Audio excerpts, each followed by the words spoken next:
ഒരിക്കൽ കൂടെ ദൈവത്തിന് നന്ദി പറഞ്ഞാട്ടെ. ഹല്ലേലൂയ. ഇന്ന് രാത്രിയിൽ നമുക്ക് ദൈവത്തിൻ്റെ മാറ്റമില്ലാത്ത വചനത്തിലേക്ക് നമ്മുടെ ശ്രദ്ധയെ തിരിക്കാം. ലൂക്കോസിൻ്റെ സുവിശേഷം 11-ാമത്തെ അധ്യായം അതിൻ്റെ 1 മുതൽ 13 വരെയുള്ള വേദഭാഗങ്ങൾ ഇന്ന് രാത്രിയിലെ ചിന്തയ്ക്ക് ആധാരമായി നമുക്ക് വായിക്കാം.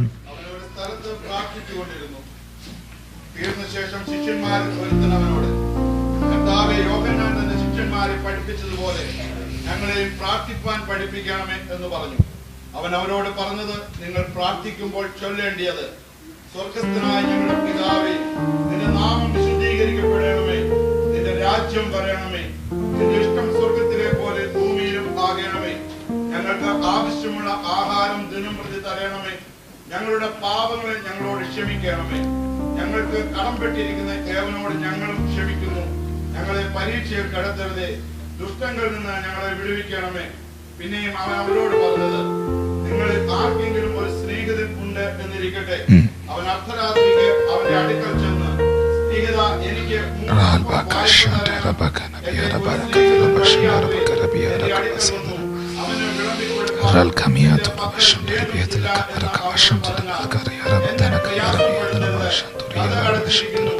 പൈതങ്ങളും എന്നോടുകൂടെ കിടക്കുന്നു, എഴുന്നേറ്റ് തരുവാൻ എനിക്ക് കഴിയില്ല എന്ന് അകത്തുനിന്ന് ഉത്തരം പറഞ്ഞാലും അവൻ സ്നേഹിതനാകൊണ്ട് എഴുന്നേറ്റ് അവനോട് കൊടുക്കുകയില്ലെങ്കിലും അവൻ ലജ്ജ കൂടാതെ നിമിത്തം എഴുന്നേറ്റ് അവന് വേണ്ടുന്നിടത്തോളം കൊടുക്കും എന്ന് ഞാൻ നിങ്ങളോട് പറയുന്നു. നെക്സ്റ്റ് വേർഡ്, യാചിപ്പിൻ എന്നാൽ നിങ്ങൾക്ക് കിട്ടും,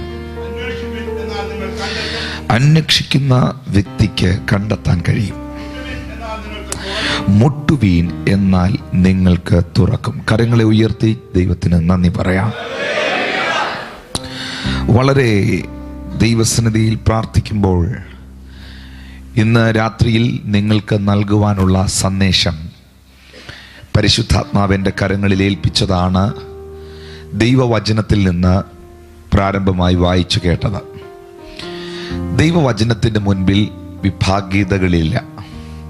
ദൈവവചനത്തിന് മുമ്പിൽ മതഭേദങ്ങളില്ല. ദൈവവചനത്തിന് മുമ്പിൽ സംഘടനാ വ്യത്യാസങ്ങളില്ല.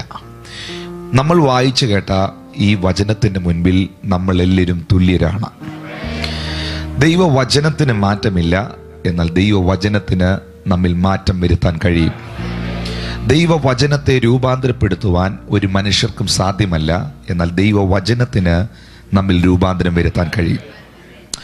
ഈ വായിച്ച ലൂക്കോസ് സുവിശേഷം 11-ാം അധ്യായം അതിൻ്റെ 1 മുതൽ 13 വരെയുള്ള വേദഭാഗങ്ങളിൽ ഒരൊറ്റ വിഷയത്തെ ആസ്പദമാക്കി കർത്താവായ യേശുക്രിസ്തു വളരെ പ്രധാനപ്പെട്ട ചില സത്യങ്ങൾ തൻ്റെ ശിഷ്യന്മാരോട് അറിയിക്കുന്നു. ഇന്ന് രാത്രിയിലത്തെ എൻ്റെ മെസ്സേജിൻ്റെ തലക്കെട്ട് the importance of prayer life, പ്രാർത്ഥന ജീവിതത്തിൻ്റെ പ്രാധാന്യത. ക്രിസ്തീയ ജീവിതം ദൈവവുമായിട്ടുള്ള ബന്ധത്തിൽ അധിഷ്ഠിതമാണ്. ദൈവവുമായിട്ടുള്ള ബന്ധത്തിൻ്റെ ഏറ്റവും പ്രധാനപ്പെട്ട ഒരു കാര്യമാണ് പ്രാർത്ഥന ജീവിതം. ലൂക്കോസ് സുവിശേഷം 11-ാം അധ്യായത്തിൻ്റെ 1 മുതലുള്ള വാക്യത്തിൽ പ്രാർത്ഥന എന്ത് എന്നും പ്രാർത്ഥനയുടെ ആഴം എന്ത് എന്നും കർത്താവായ യേശുക്രിസ്തു നമ്മെ പഠിപ്പിക്കുന്നു.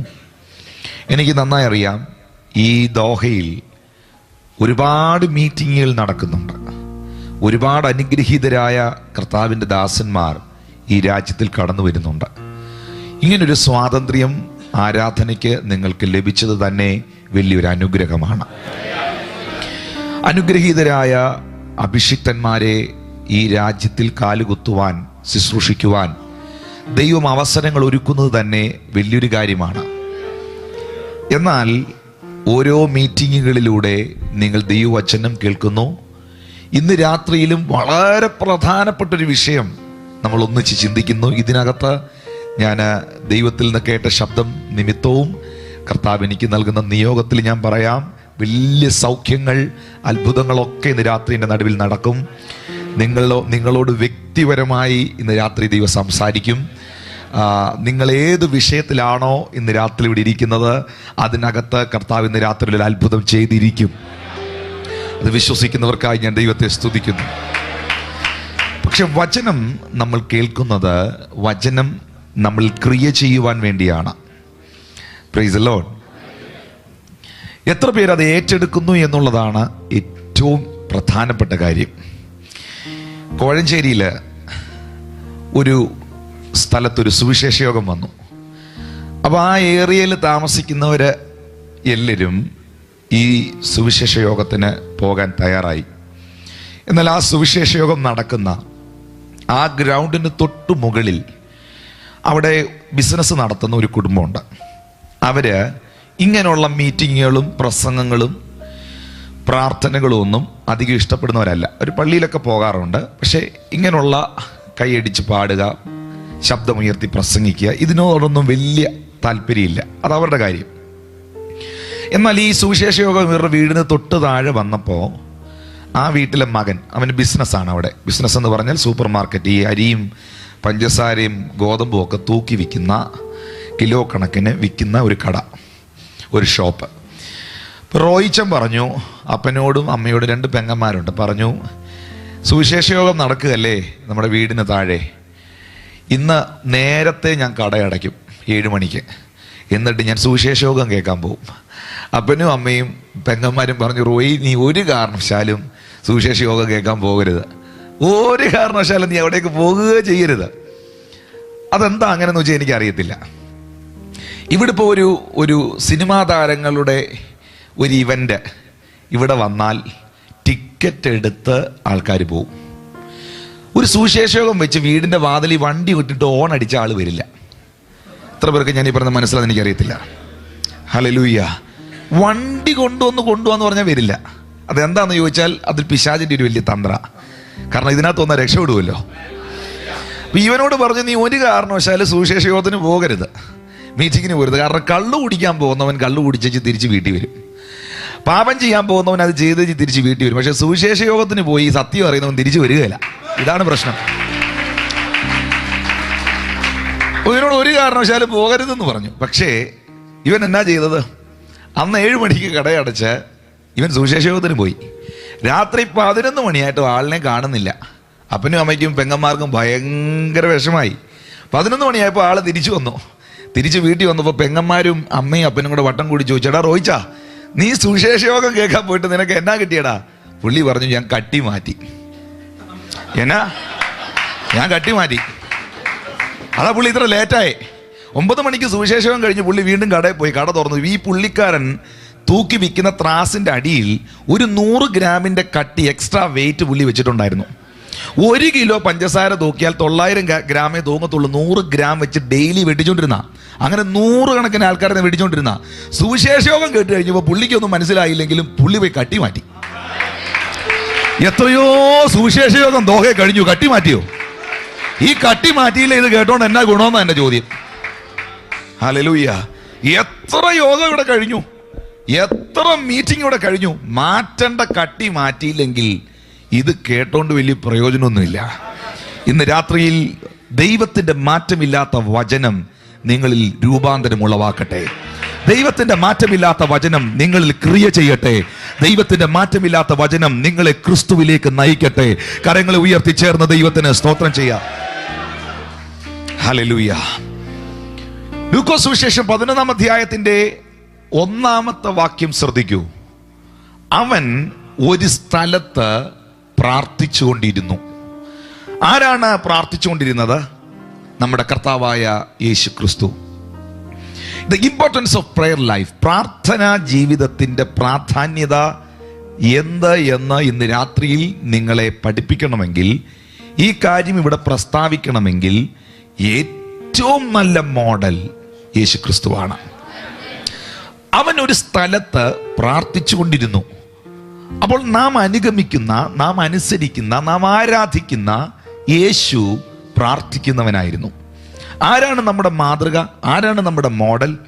എബ്രായർക്ക് എഴുതിയ ലേഖനം 3-ാം അധ്യായം 1-ാം വാക്യം, പ്രിയ സഹോദരന്മാരെ, സ്വർഗീയ വിളിക്ക് ഓഹരിക്കാരായുള്ളവരെ, നാം സ്വീകരിച്ചു പറയുന്ന അപ്പോസ്തലനും ശ്രേഷ്ഠ മഹാപുരോഹിതനുമാകുന്ന യേശുവിനെ നോക്കുക. എബ്രായർ 12:1 വിശ്വാസത്തിന്റെ നായകനും പൂർത്തീകരിക്കുന്നവനുമാകുന്ന യേശുവിനെ നോക്കി നിങ്ങളുടെ ഓട്ടം സ്ഥിരതയോടെ ഓടുക. അപ്പോൾ യേശുവിനെ നോക്കുക, യേശുവിലേക്ക് കണ്ണുകളെ ഉറപ്പിക്കുക, യേശുവിനെ പോലെയാകുക. ഇതാണ് ക്രിസ്തീയ ജീവിതം. ഇന്ന് രാത്രി ഇവിടെ ഇരിക്കുന്ന ഒരു വ്യക്തി ദൈവത്തോട്, പിതാവായ ദൈവത്തോട് ചോദിക്കുന്നു, ദൈവമേ, ഞാൻ ആരാകുവാനാണ് അങ്ങയുടെ ആഗ്രഹം? അല്ലെങ്കിൽ എന്നെക്കുറിച്ചുള്ള അങ്ങയുടെ പദ്ധതി എന്താണ്? ഞാൻ എങ്ങനെ ആയിത്തീരുവാൻ അങ്ങ് കുറിച്ച് ആഗ്രഹിക്കുന്നു എന്ന് ചോദിച്ചാൽ ദൈവം ഒരിക്കലും പറയില്ല നീ ബെന്നിഹിനെ പോലെയാകണമെന്ന്. ദൈവം ഒരിക്കലും പറയില്ല നീ റെയ്നാഡ് ബോങ്കെ പോലെയാകണമെന്ന്. ദൈവം ഒരിക്കലും പറയില്ല ടിനു ജോർജിനെ പോലെയോ ആ പാസ്റ്ററെ പോലെയോ ഈ പാസ്റ്ററെ പോലെയാകാൻ ദൈവം ഒരിക്കലും പറയില്ല. ദൈവം പറയുന്ന വാക്കൊന്ന് മാത്രമായിരിക്കും, നീ എൻ്റെ പുത്രനായ യേശുവിനെ പോലെയാകുക. യേശുവിനെ പോലെയാകുക. അതുകൊണ്ടാണ് റോമർക്കെഴുതിയ ലേഖനത്തിൽ പൗലോസ് അപ്പോസ്തലൻ നമ്മെ പഠിപ്പിച്ചത്, നാം തൻ്റെ പുത്രന്റെ സാദൃശ്യത്തോട് അനുരൂപരായി മാറുക.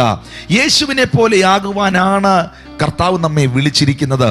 ഗുരുവിനെ പോലെയാകുന്നത് ശിഷ്യന് നല്ലത്. അഭ്യാസം തികഞ്ഞവനെല്ലാം ഗുരുവിനെ പോലെയാകും എന്ന് കർത്താവിന്റെ വചനത്തിൽ എഴുതിയിരിക്കുന്നു. ഫിലിപ്പിയർ 2:5 പൗലോസ് പറയുന്നു, ക്രിസ്തു യേശുവിന്റെ ഭാവം തന്നെ നിങ്ങളിലും ഉണ്ടായിരിക്കട്ടെ. കരങ്ങളൊന്ന് ഉയർത്തി ചേർന്ന് ദൈവത്തെ സ്തുതിക്കാം. ആകയാൽ ഞാൻ ക്രിസ്തുവിനെ അനുകരിക്കുന്നത് പോലെ നിങ്ങൾ എൻ്റെ അനുകാരികളാകുവിൻ. അപ്പോൾ ക്രിസ്തുവിനെ അനുകരിക്കുക, ക്രിസ്തുവിനെ അനുഗമിക്കുക, ക്രിസ്തുവിലേക്ക് നോക്കുക, അവനായി ജീവിക്കുക. അങ്ങനെങ്കിൽ യേശുവിലേക്ക് നോക്കുന്ന, യേശുവിനെ അനുഗമിക്കുന്ന, യേശുവിനെ ആരാധിക്കുന്ന ഒരു വ്യക്തിക്ക് യേശുവിൽ നിന്നും പഠിക്കുവാനുള്ള ഏറ്റവും വലിയ ശക്തമേറിയ വെളിപ്പാടാണ് പ്രാർത്ഥനാ ജീവിതം. ഞാൻ ഈ വിഷയം എടുക്കുമ്പം ഇന്ന് രാത്രി ഈ വിഷയത്തിലൂടെ കർത്താവ് നിങ്ങളോട് ഇടപെട്ടുകൊണ്ടേയിരിക്കും. നിങ്ങൾ യേശുവിലേക്ക് നോക്കൂ. യേശു കർത്താവ് ഈ ഭൂമിയിൽ വന്നത് എന്തിനു വേണ്ടിയാണ്? ഒറ്റ വാക്കിൽ ഞാൻ പറയാം, യേശു പാപമൊഴികെ സകലത്തിലും നമുക്ക് തുല്യനായി. പാപമൊഴികെ സകലത്തിലും നമുക്ക് തുല്യനായി. നമ്മെ പോലെ വിശന്നു, നമ്മെ പോലെ അവൻ കരഞ്ഞു, നമ്മെ പോലെ അവൻ ദാഹിച്ചു, നമ്മെ പോലെ അവൻ നടന്നു, നമ്മെ പോലെ അവൻ ഈ ഭൂമിയിൽ ജീവിച്ചു. പാപമൊഴികെ അവൻ സകലത്തിലും നമുക്ക് തുല്യനായി.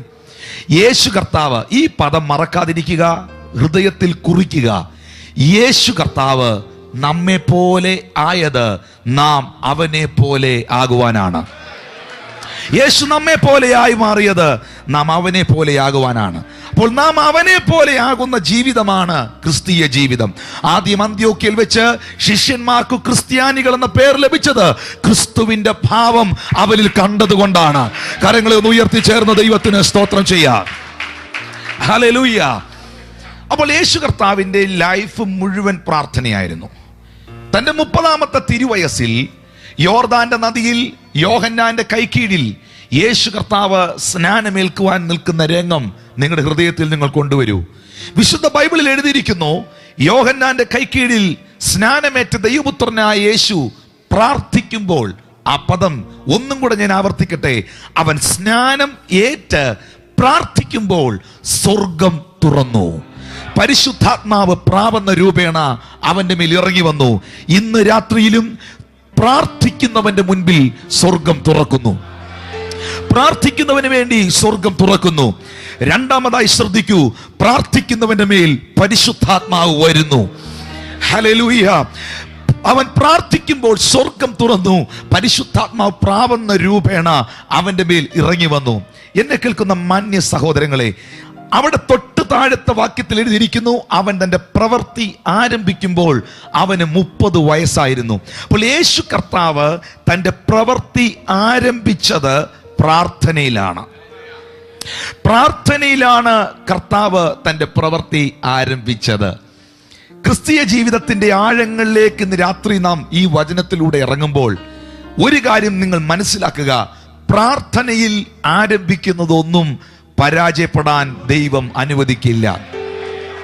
പ്രാർത്ഥനയിൽ ആരംഭിച്ചതൊന്നും ഇന്ന് വരെ പരാജയപ്പെട്ടിട്ടില്ല. സ്വന്തം കഴിവിലും സ്വന്തം ബുദ്ധിയിലും എനിക്കെല്ലാം ചെയ്യാൻ കഴിയുമെന്നുള്ള ചിന്തയിലും ദൈവത്തോട് ആലോചന ചോദിക്കാതെ, ദൈവസന്നിധിയിൽ സമയം ചിലവഴിക്കാതെ, പ്രാർത്ഥിക്കാതെ, ദൈവമായിട്ടുള്ള ബന്ധത്തിലല്ലാതെ ആരംഭിച്ചത് പലതും നിങ്ങളുടെ ജീവിതത്തിൽ പരാജയമായിട്ടുണ്ട്, നിങ്ങളുടെ ജീവിതത്തിൽ തകർച്ചയായിട്ടുണ്ട്. എന്നാൽ ഞാൻ നിങ്ങൾക്ക് ഉറപ്പ് തരുന്നു, പ്രാർത്ഥനയിൽ ആരംഭിക്കുന്നത് ആമീൻ പരാജയപ്പെടില്ല. ക്രൂശുകൾ ഉണ്ടാകാം, കല്ലറകൾ ഉണ്ടാകാം, നിന്ദകൾ ഉണ്ടാകാം, എന്നാൽ അവിടം കൊണ്ടൊന്നും ഒതുങ്ങാൻ കഴിയാതെ നിന്നെ പുറത്തെടുക്കുന്ന ഒരു ദൈവമുണ്ട്. കാരണം ദൈവത്തിന്റെ മുമ്പിൽ കരയുന്നവനെ മനുഷ്യന്റെ മുമ്പിൽ കരയാൻ ദൈവം അനുവദിക്കുകയില്ല. ദൈവത്തോട് യാചിക്കുന്നവനെ മനുഷ്യരോട് യാചിക്കാൻ ദൈവം വിടുകയില്ല. ദൈവത്തിന്റെ മുൻപിൽ തലവണക്കുന്നവനെ ആരുടെ മുമ്പിൽ തലവണക്കാൻ ദൈവം അനുവദിക്കില്ല. അനുഭവിച്ചവരുണ്ടെങ്കിൽ ഇന്ന് രാത്രിയിൽ, അത് അനുഭവിച്ചവരുണ്ടെങ്കിൽ അവർ കരങ്ങളെ തട്ടി ഇന്ന് രാത്രി ദൈവത്തെ സ്തുതിക്ക്. ദൈവത്തിന്റെ മുമ്പിൽ കരഞ്ഞതിനാൽ മനുഷ്യന്റെ മുമ്പിൽ എനിക്ക് കരയേണ്ടി വന്നിട്ടില്ല. ദൈവത്തോട് യാചിച്ചതിനാൽ മനുഷ്യരോട് എനിക്ക് യാചിക്കേണ്ടി വന്നിട്ടില്ല. കർത്താവ് തന്റെ ശുശ്രൂഷ ആരംഭിച്ചത് പ്രാർത്ഥനയിലാണ്. പ്രാർത്ഥനയിൽ ആരംഭിച്ചു. ജീവിതത്തിൽ ഒരു നല്ല തുടക്കം ആഗ്രഹിക്കുന്നവരിനകത്തുണ്ടെങ്കിൽ, അത് ബിസിനസ്സിലാകാം, ആത്മീയ ശുശ്രൂഷയിലാകാം, ഏതു കാര്യവുമാകാം, ഒരു നല്ല ആരംഭം നിങ്ങൾക്കുണ്ടാകണമോ, അത് പ്രാർത്ഥനയിൽ ആരംഭിക്കുക. 2, ഒരു രാത്രി മുഴുവൻ പ്രാർത്ഥിച്ച് പ്രഭാതത്തിൽ ഇറങ്ങി വന്ന് അവൻ 12 അപ്പോസ്തലന്മാരെ, 12 ശിഷ്യന്മാരെ തന്നെ അനുഗമിക്കുവാൻ, തന്നോടുകൂടെ ഇരിക്കുവാൻ, പ്രസംഗിക്കേണ്ടതിന് അയക്കുവാൻ, ഭൂതങ്ങളെ പുറത്താക്കുവാൻ യേശു കർത്താവ് തിരഞ്ഞെടുത്തു. അപ്പോൾ നല്ലൊരു തുടക്കം, നല്ലൊരു ആരംഭം, അത് പ്രാർത്ഥനയിലായിരിക്കുക. യേശുവാണ് നിങ്ങളുടെ മാതൃകയെങ്കിൽ. 2, ഈ രാജ്യത്തിൽ നിങ്ങൾ ജീവിക്കുമ്പോൾ പലതും തിരഞ്ഞെടുക്കേണ്ട സാഹചര്യങ്ങൾ നിങ്ങളുടെ മുമ്പിൽ വരും. പലതും ചൂസ് ചെയ്യേണ്ട സാഹചര്യങ്ങൾ നിങ്ങളുടെ മുമ്പിൽ വരും. ശരിയേത് തെറ്റേതെന്ന് മാനുഷിക ബുദ്ധിക്ക് മനസ്സിലാക്കാൻ കഴിയാത്ത സാഹചര്യങ്ങൾ വെളിപ്പെടുമ്പോൾ പതറിപ്പോകാതിരിക്കണമെങ്കിൽ, തിരഞ്ഞെടുക്കുന്നത് നിങ്ങൾക്ക് അനുഗ്രഹമായി മാറണമെങ്കിൽ യേശുവിനെ പോലെ പ്രാർത്ഥനയിൽ തിരഞ്ഞെടുക്കുക. അവൻ രാത്രി മുഴുവൻ പ്രാർത്ഥിച്ച് പ്രഭാതത്തിൽ ഇറങ്ങി വന്ന് 12 അപ്പോസ്തലന്മാരെ തിരഞ്ഞെടുത്തു. നിങ്ങളുടെ മക്കൾക്ക് നല്ലൊരു ജീവിത പങ്കാളിയെ തിരഞ്ഞെടുക്കുമ്പോൾ, ഒരു പുതിയ ബിസിനസ് ആരംഭിക്കുമ്പോൾ, അല്ലെങ്കിൽ ജീവിതത്തിൽ ഒരു തിരഞ്ഞെടുക്കേണ്ട ഒരു സാഹചര്യം വന്നാൽ, അത് ചെറിയ കാര്യം മുതൽ വലിയ കാര്യം വരെയാകാം. അത് 1 റിയാലിന്റെ മുതൽ 1 മില്യൺ റിയാലിന്റെ വരെയാകാം. പക്ഷേ പ്രാർത്ഥനയിൽ തിരഞ്ഞെടുക്കുന്നത് പരാജയപ്പെടുകയില്ല. പ്രാർത്ഥനയിൽ കർത്താവ് തിരഞ്ഞെടുത്ത ഈ അപ്പോസ്തലന്മാരെ കൊണ്ടല്ലേ അവർ ലോകത്തെ കീഴ്മേൽ മറിച്ചത്. പ്രാർത്ഥനയിൽ തിരഞ്ഞെടുത്ത ഈ അപ്പോസ്തലന്മാരെ കൊണ്ടല്ലേ ഒരു പക്ഷേ യേശു കർത്താവ് അവരെ തിരഞ്ഞെടുക്കുമ്പോൾ അവർക്കൊരു വിദ്യാഭ്യാസവും കണ്ടില്ലെന്ന് വരാം.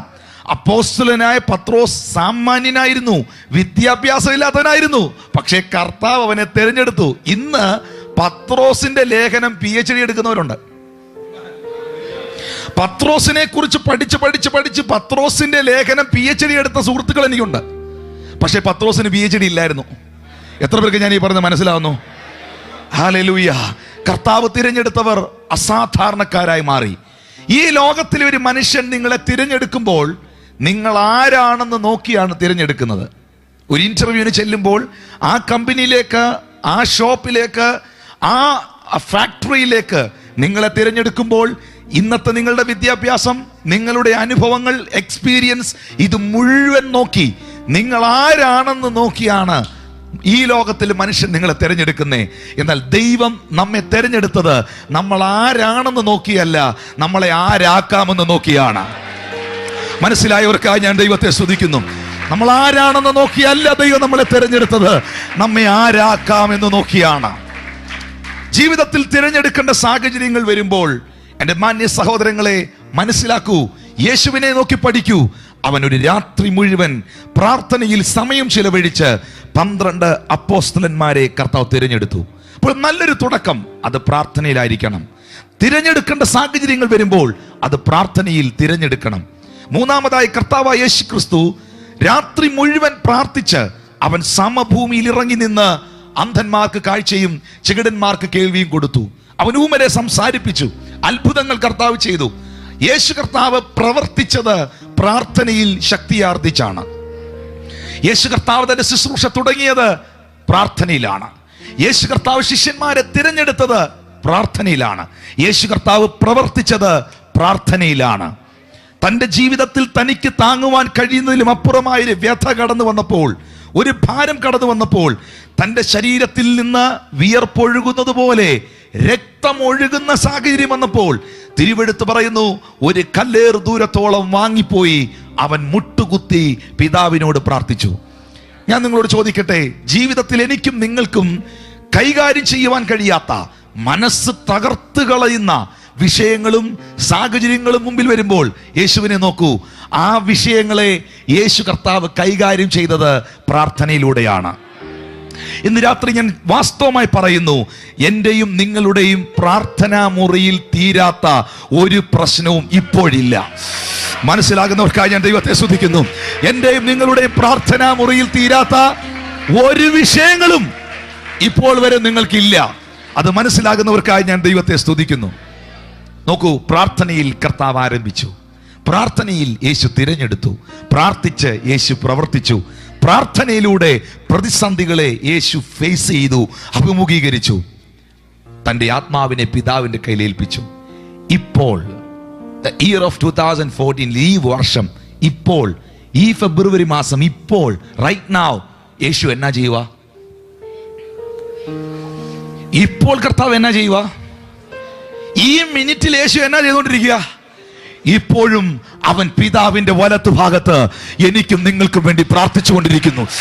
ഓ, കരങ്ങളൊന്ന് അടിച്ച് ദൈവത്തെ സ്തുതിക്കുമോ? Right now he is praying for you. Right now he is praying for you. Hallelujah. അങ്ങനെയെങ്കിൽ യേശുവിന്റെ ജീവിതം മുഴുവൻ പ്രാർത്ഥനയാണ്. യേശുവിനെ അനുഗമിക്കുന്ന എന്നിലും നിങ്ങളിലും പ്രാർത്ഥനാ ജീവിതത്തിന്റെ ആഴം എത്രയധികമുണ്ട്. ലോകത്തിൽ ഏത് ഉണർവ് നടന്നിട്ടുണ്ടോ ആ ഉണർവിന്റെ എല്ലാം പിന്നിൽ പ്രാർത്ഥിക്കുന്ന ഒരു വ്യക്തിയുണ്ട്.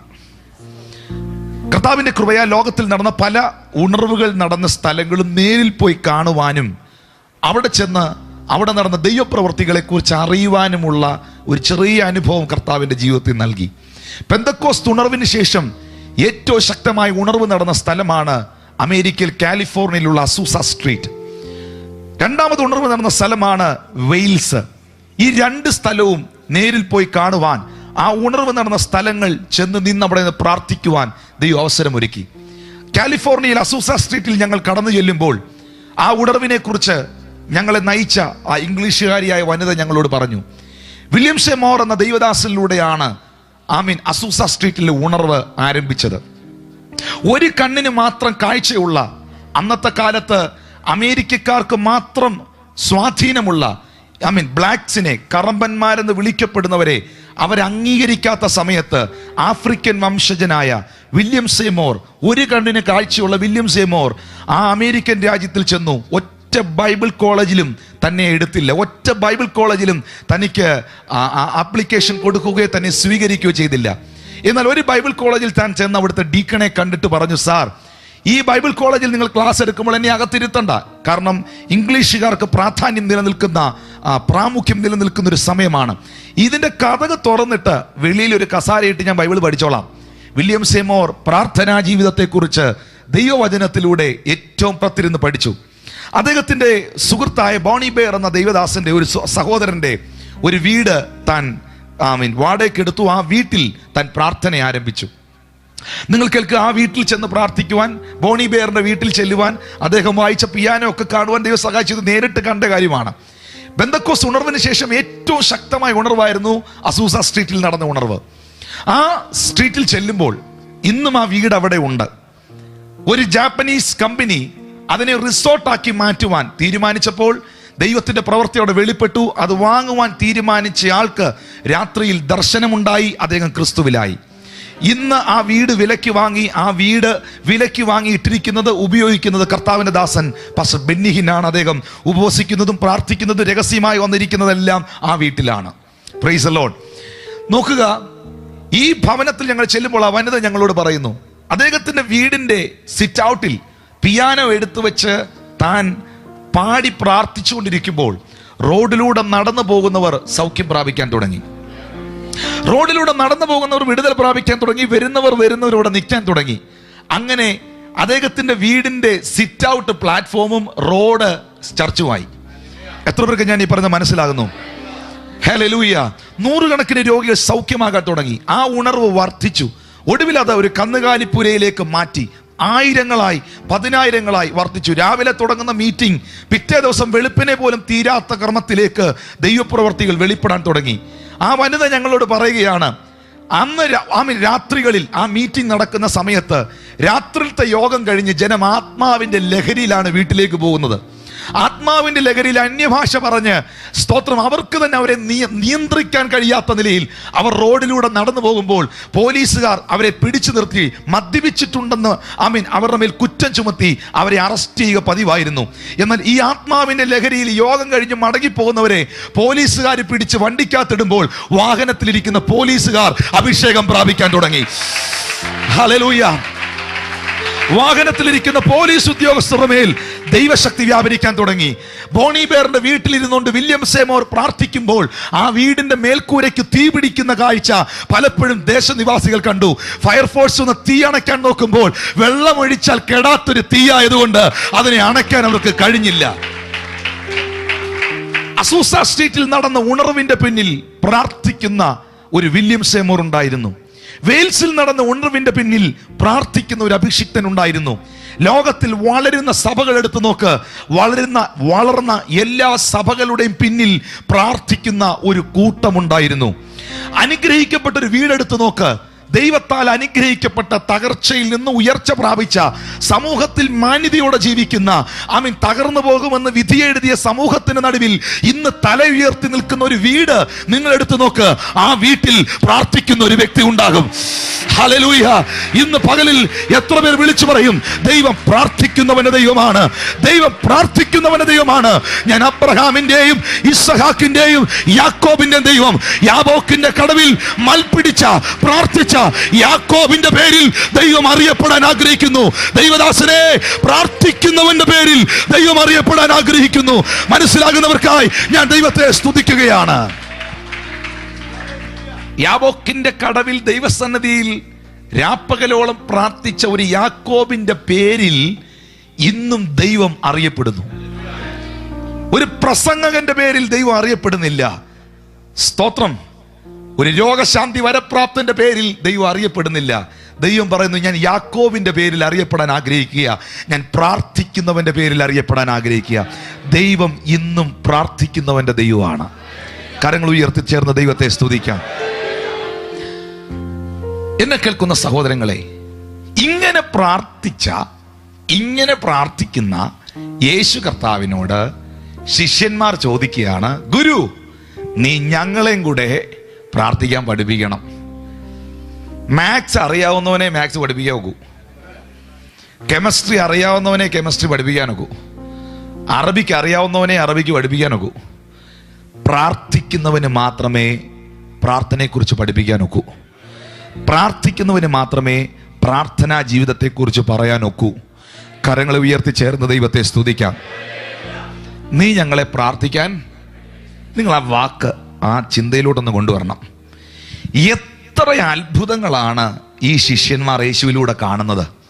അന്ധൻ കാണുന്നു, ചെകിടന്റെ ചെവി കേൾക്കുന്നു, മരിച്ചവനെ പേര് വിളിച്ച് ഉയർപ്പിക്കുന്നു, പുറത്തു കൊണ്ടുവരുന്നു. എന്തെല്ലാം ഡെലിവറൻസ് അവർ കാണുന്നേ. പക്ഷെ ഇവർ ആവശ്യപ്പെട്ട കേട്ടോ, ഞങ്ങളെ പ്രാർത്ഥിക്കാൻ പഠിപ്പിക്കണേ. രോഗശാന്തി ശുശ്രൂഷ ചെയ്യാൻ പഠിപ്പിക്കണേന്ന് പറഞ്ഞില്ല. ഭൂതത്തെ പുറത്താക്കാൻ പഠിപ്പിക്കണേന്ന് പറഞ്ഞില്ല. മരിച്ചവനെ ഉയർപ്പിക്കുന്നത് എങ്ങനെ കർത്താവേ, ഒന്ന് പറഞ്ഞു തന്നാൽ കൊള്ളായിരുന്നു, അത് പഠിപ്പിക്കാൻ പറഞ്ഞില്ല. അന്ധന്റെ കണ്ണ് തുറക്കുന്നത് എങ്ങനെയാന്ന് പഠിപ്പിക്കാൻ പറഞ്ഞില്ല. ഇത്രയൊരു പറഞ്ഞോളൂ, ഞങ്ങളെ പ്രാർത്ഥിക്കാൻ പഠിപ്പിക്കണേ. കാരണം ശിഷ്യന്മാർക്കൊരു വെളിപ്പാട് കിട്ടി യേശുവിൽ നിന്ന്. പ്രാർത്ഥിക്കാൻ പഠിച്ചാൽ ഭൂതം പോവും, പ്രാർത്ഥിക്കാൻ പഠിച്ചാൽ സൗഖ്യം നടക്കും, പ്രാർത്ഥിക്കാൻ പഠിച്ചാൽ അന്ധന്റെ കണ്ണ് തുറക്കും, പ്രാർത്ഥിക്കാൻ പഠിച്ചാൽ നിന്റെ കരത്തിലൂടെ അത്ഭുതങ്ങൾ നടക്കും, പ്രാർത്ഥിക്കാൻ പഠിച്ചാൽ നീ ഒരു അസാധ്യമായ കാര്യങ്ങളെ സാധ്യമാക്കുന്ന വ്യക്തിയായി മാറും. കരങ്ങളെ ചേർത്തടിച്ച് വായ്കൾ തുറന്ന് ഇന്ന് രാത്രി ദൈവത്തെ സ്തുതിക്കാം. ഹല്ലേലൂയ. നിങ്ങളുടെ പ്രാർത്ഥനാ ജീവിതത്തെ ഇന്ന് രാത്രി നിങ്ങൾ വർദ്ധിപ്പിക്കണം. കണ്ടോ, പ്രാർത്ഥിക്കുന്ന യേശു കർത്താവിൻ്റെ ജീവിതത്തിൽ നിന്ന് ഈ സത്യത്തെ അവർ മനസ്സിലാക്കി ഞങ്ങളെ പ്രാർത്ഥിക്കാൻ പഠിപ്പിക്കണേ എന്ന് കർത്താവ് ആവശ്യപ്പെട്ടു. യേശുവിനോട് പല കാര്യങ്ങളും പലരും ആവശ്യപ്പെട്ടിട്ടുണ്ട്. പക്ഷെ എല്ലാ കാര്യങ്ങൾക്കും കർത്താവ് സഡൻ ആൻസർ ചെയ്തിട്ടില്ല. എല്ലാ കാര്യങ്ങൾക്കും യേശു പെട്ടെന്ന് കയറി പ്രവർത്തിച്ചിട്ടില്ല. എന്നാൽ ഞങ്ങളെ പ്രാർത്ഥിക്കാൻ പഠിപ്പിക്കണേ എന്ന് പറഞ്ഞ സെക്കൻഡിൽ, ഒരു സെക്കൻഡ് പോലും മാറ്റി വെച്ചില്ല, ക്ലാസ് തുടങ്ങി. കാരണം ഈ സബ്ജക്റ്റ്, ഈ വിഷയം ഒരു സെക്കൻഡ് പോലും മാറ്റി വെക്കേണ്ടതല്ല. പ്രാർത്ഥന എന്ന് പറയുന്നത് വെള്ളിയാഴ്ച നമുക്ക് തുടങ്ങാം എന്ന് പറയുന്നതല്ല, അതിപ്പോൾ തന്നെ ആരംഭിക്കണം. പ്രാർത്ഥനാ ജീവിതം റിട്ടയർമെന്റ് ആയിട്ട് ചെയ്യാനുള്ളതല്ല. പ്രാർത്ഥനാ ജീവിതം പിള്ളേരുടെ പഠിത്തമൊക്കെ കഴിഞ്ഞിട്ടൊന്ന് സ്വസ്ഥമായിട്ട് തുടങ്ങാനുള്ളതല്ല. കൈ കൊടുത്തു പറ, ഇത് ഇപ്പം തന്നെ ആരംഭിക്കണം. അത് ഇപ്പം തന്നെ ആരംഭിക്കണം. ഒരു സെക്കൻഡ് പോലും അത് മാറ്റി വെക്കാനുള്ളതല്ല. കരങ്ങളെ ഉയർത്തി ചേർന്ന ദൈവത്തെ സ്തുതിക്കാം. ഹല്ലേലൂയ. അപ്പൊ യേശു കർത്താവ്, ഞാൻ ആ കാര്യത്തെ എടുത്തു വർണ്ണിക്കാൻ ആഗ്രഹിക്കുന്നില്ല, എന്തായാലും ഒന്ന് രണ്ട് കാര്യം പറയാം. പ്രാർത്ഥിക്കാൻ പഠിപ്പിക്കാൻ തുടങ്ങി. അതിനകത്ത് യേശു പറഞ്ഞ ഒരു പ്രാർത്ഥിക്കാൻ പഠിപ്പിച്ചപ്പോൾ പറഞ്ഞ പ്രാർത്ഥനയുടെ മോഡൽ പറഞ്ഞപ്പോൾ കർത്താവ് പറഞ്ഞതാണ്, സ്വർഗത്തിലെ പോലെ ഭൂമിയിലും ആക്കണം. സ്വർഗത്തിലെ പോലെ ഈ ഭൂമിയിൽ ആകണം. അങ്ങനെ യേശു പറഞ്ഞെന്ന് ഉറപ്പുള്ളവരൊന്ന് ദൈവത്തെ സ്തുതിച്ചേ. കൺഫ്യൂഷൻ ആണോ? മലയാളികളുടെ കൺഫ്യൂഷൻ ഒന്ന് മാറുമെന്നാണ് എൻ്റെ ചിന്ത. യേശു പറഞ്ഞതല്ലേ ഇത്, സ്വർഗത്തിലെ പോലെ ഭൂമിയിലാകണം. നിങ്ങൾ അങ്ങനെ പ്രാർത്ഥിക്കാനാ കർത്താവ് പ്രാർത്ഥനയുടെ മോഡലിൽ പറഞ്ഞേ. അത് തന്നെ എടുത്തു വെച്ച് പ്രാർത്ഥിക്കാനല്ല, അങ്ങനെ പ്രാർത്ഥിക്കാൻ. അപ്പോൾ ആ ഒരു വെളിപ്പാടിൽ നിന്ന് വേണം പ്രാർത്ഥിക്കാൻ. ഈ ഭൂമിയിൽ ജീവിക്കുമ്പോൾ ഞാൻ ജീവിക്കേണ്ടത് സ്വർഗത്തിലെ പോലെയാണ്. എത്ര പേർക്ക് ആമേൻ പറയാൻ കഴിയും? സ്വർഗത്തിലെ പോലെ ഭൂമിയിലും ആക്കണം. ഒന്ന് എല്ലാവരോടും പറഞ്ഞേ, സ്വർഗത്തെ പോലെ എനിക്ക് ഭൂമിയിൽ ജീവിക്കണം. ഓ, എന്നാ പ്രയറാ ഇത്. പക്ഷെ നമ്മൾ പ്രാർത്ഥിക്കുന്നില്ലല്ലോ എന്ന് പറഞ്ഞാൽ ആ നിലയിൽ, ഇത് തന്നെ പറയണമെന്നല്ല, ആ നിലയിൽ പ്രാർത്ഥിക്കുന്നില്ലല്ലോ. സ്വർഗത്തിലെ പോലെ നിങ്ങൾ ഭൂമിയിൽ ജീവിക്കണമെന്നുള്ളതാണ് ദൈവത്തിന്റെ ആഗ്രഹം.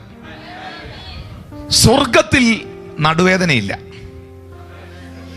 സ്വർഗത്തിൽ ക്യാൻസർ ഇല്ല, സ്വർഗത്തിൽ ആർത്രൈറ്റീസ് ഇല്ല, സ്വർഗത്തിൽ ബ്രെയിൻ ട്യൂമർ ഇല്ല, സ്വർഗത്തിൽ അൾസർ ഇല്ല, സ്വർഗത്തിൽ അന്ധനില്ല, സ്വർഗത്തിൽ കേൾവിയില്ലാത്തവനില്ല, സ്വർഗത്തിൽ മുടന്തനില്ല.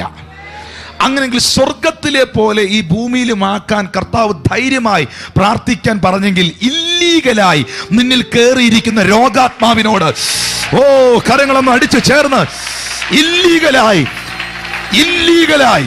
കമോൺ ഇല്ലീഗലായി നിന്നിൽ കടന്നു വന്ന രോഗശക്തിയോട് ഇന്ന് രാത്രി കമാൻഡ് ചെയ്യുക, നസ്രയനായ യേശുവിന്റെ നാമത്തിൽ എന്നെ വിട്ടുമാറ്. സ്വർഗത്തിലെ പോലെ സ്വർഗത്തിലെ പോലെ സ്വർഗത്തിലെ പോലെ ഞാൻ ഈ ഭൂമിയിൽ ജീവിക്കും. സ്വർഗത്തിൽ വഴക്കില്ല. അങ്ങനാണെങ്കിൽ ഇവിടെ വഴക്കില്ല. സ്വർഗത്തിൽ അലസണ്ടകളില്ല, സ്വർഗത്തിൽ നിരാശയില്ല. അങ്ങനെ ഒരു ജീവിതം ഈ ഭൂമിയിൽ ജീവിക്കാൻ നിങ്ങൾക്ക് കഴിയണമെങ്കിൽ ഈ വെളിപ്പാട് നിങ്ങളുടെ അകത്ത് വരണം.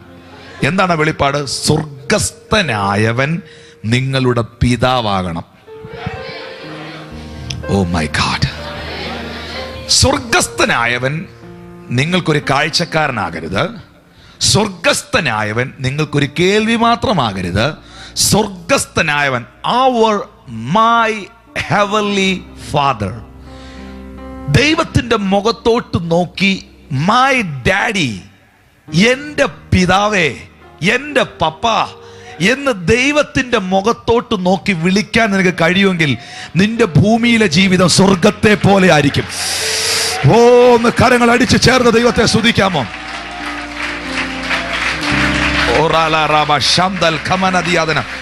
ആ ഒരു റെവലേഷനിലേക്ക്, കമോൺ ചർച്ച്, ആ ഒരു റെവലേഷനിലേക്ക് സഭ വരണം ഈ ദിവസങ്ങളിൽ. എത്ര പേര് അതിന് ആമീൻ പറയാൻ തയ്യാറാകും? നോക്കൂ, നിങ്ങൾ അപ്പോസ്തല പ്രവൃത്തി എഫെസ്യർക്കെഴുതിയ ലേഖനത്തിലേക്ക് നിങ്ങളുടെ ശ്രദ്ധയെ നിങ്ങളൊന്ന് കൊണ്ടുവരൂ. എഫെസ്യർക്കെഴുതിയ ലേഖനം അതിന്റെ 1-ാമത്തെ അധ്യായം, അതിന്റെ 3 മുതലുള്ള വാക്യങ്ങൾ നിങ്ങൾ ശ്രദ്ധിക്കൂ. Ephesians chapter 1 verse 3 onwards. എഫേസ്യർ 1:3 മുതലുള്ള വാക്യങ്ങൾ ശ്രദ്ധിക്കൂ. സ്വർഗത്തിലെ സകല ആത്മീയ അനുഗ്രഹത്താലും ക്രിസ്തുവിൽ അനുഗ്രഹിച്ചിരിക്കുന്ന നമ്മുടെ കർത്താവായ ക്രിസ്തുവിന്റെ ദൈവവും പിതാവുമായവൻ വാഴ്ത്തപ്പെട്ടവൻ. സ്വർഗത്തിലെ ശകലമല്ല, സ്വർഗത്തിലെ സകല, എല്ലാവരും പറഞ്ഞേ സകല, സകല സകല ആത്മീയ അനുഗ്രഹത്താലും ക്രിസ്തുവിൽ എന്നെ അനുഗ്രഹിക്കുന്നവനല്ല, ക്രിസ്തുവിൽ എന്നെ അനുഗ്രഹിക്കാൻ പോകുന്നവനല്ല, already I am blessed.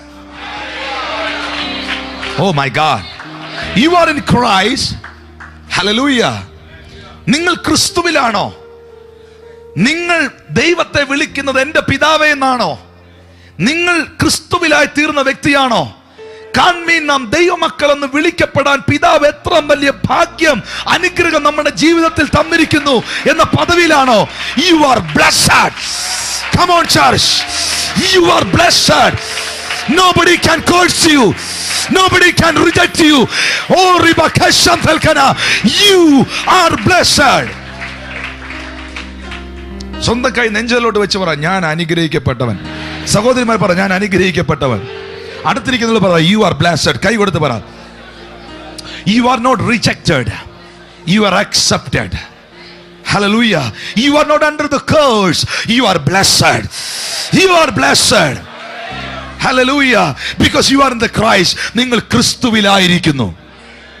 സ്വർഗത്തിലെ സകല ആത്മീയ അനുഗ്രഹത്താലും ക്രിസ്തുവിൽ എന്നെ അനുഗ്രഹിച്ചിരിക്കുന്നു. Come on church. എന്തിനു വേണ്ടിയാണ്? നാം തന്റെ സന്നിധിയിൽ വിശുദ്ധരും നിഷ്കളങ്കരുമാകേണ്ടതിന് ലോകസ്ഥാപനത്തിന് മുൻപേ അവൻ എന്നെ തെരഞ്ഞെടുത്തു. Oh my God, അവൻ എന്നെ തെരഞ്ഞെടുത്തു. എത്ര പേര് പറയും ദൈവം എന്നെ തെരഞ്ഞെടുത്തു? Hallelujah. The election of grace. കൃപയാലുള്ള തെരഞ്ഞെടുപ്പ്. പറ, ദൈവം എന്നെ തെരഞ്ഞെടുത്തു. അത് പറയും തോറും നിങ്ങളുടെ അകത്ത മനുഷ്യൻ ഇന്ന് കമോൺ കമോൺ കമോൺ കമോൺ, വാ തുറന്ന് പറ, വാ തുറന്ന് പറ, ദൈവം എന്നെ തെരഞ്ഞെടുത്തു. ദൈവം എന്നെ തെരഞ്ഞെടുത്തു. എനിക്ക് തോന്നുന്നു ഇതിനകത്ത് മെജോറിറ്റി 99% ആൾക്കാരും ഇന്ത്യക്കാരാ. നമ്മുടെ ഇന്ത്യയിൽ, നമ്മുടെ നാട്ടിൽ തെരഞ്ഞെടുപ്പ് വരാറുണ്ട്. ഒരു തെരഞ്ഞെടുപ്പ് കഴിയുമ്പോൾ എല്ലാവരും മന്ത്രിയാകത്തില്ല. ഒരു തെരഞ്ഞെടുപ്പ് കഴിയുമ്പോൾ എല്ലാവരും MLA ആകത്തില്ല. ഒരു തെരഞ്ഞെടുപ്പ് കഴിയുമ്പോൾ എല്ലാവരും മെമ്പർ ഓഫ് പാർലമെന്റ് ആകത്തില്ല. ഒരു തെരഞ്ഞെടുപ്പ് കഴിയുമ്പോൾ എല്ലാവരും പ്രസിഡന്റ് ആകത്തില്ല. 10,000ങ്ങളുടെ ഇടയിൽ നിന്ന് ഒരാളെ എടുക്കുന്നതാ തെരഞ്ഞെടുപ്പ്. Listen to me.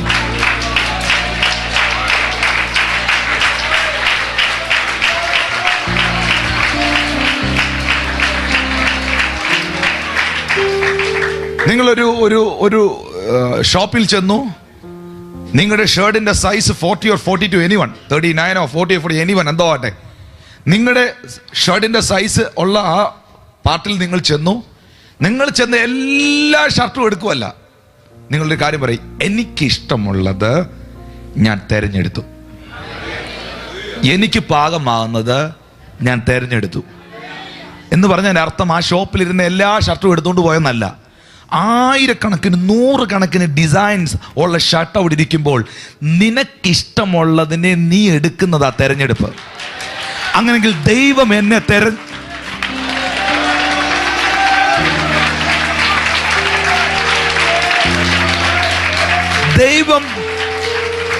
ദൈവം എന്നെ തെരഞ്ഞെടുത്തെന്ന് പറഞ്ഞാൽ എൻ്റെ അർത്ഥം, എൻ്റെ കുടുംബത്തിൽ അനേകരുണ്ടായിരുന്നപ്പോൾ, എൻ്റെ കൂടെ അനേകരുണ്ടായിരുന്നപ്പോൾ, എൻ്റെ സമൂഹത്തിൽ 1000 ഉണ്ടായിരുന്നപ്പോൾ, മൈ ഗുഡ്നസ്, എന്നെ എൻ്റെ ദൈവം തെരഞ്ഞെടുത്തു.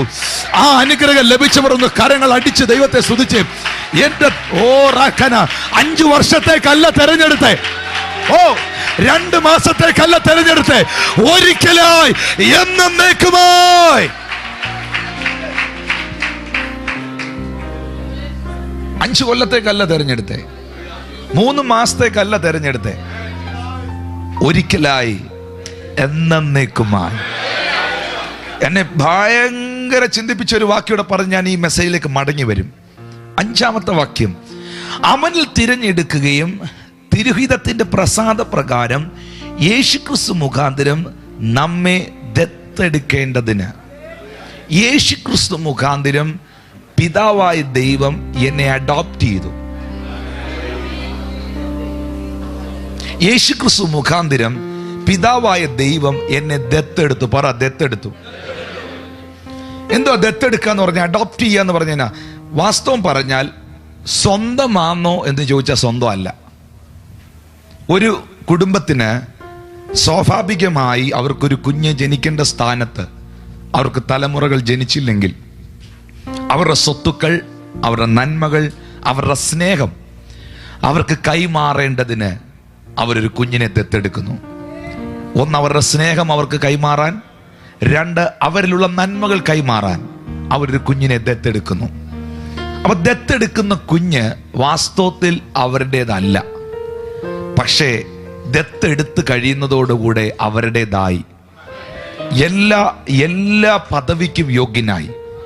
ഇന്ന് രാത്രിയിൽ ഇവിടെ ഇരിക്കുന്നതോട് പറയാം, വകുപ്പൊന്നും നമുക്ക് പറയാനില്ല.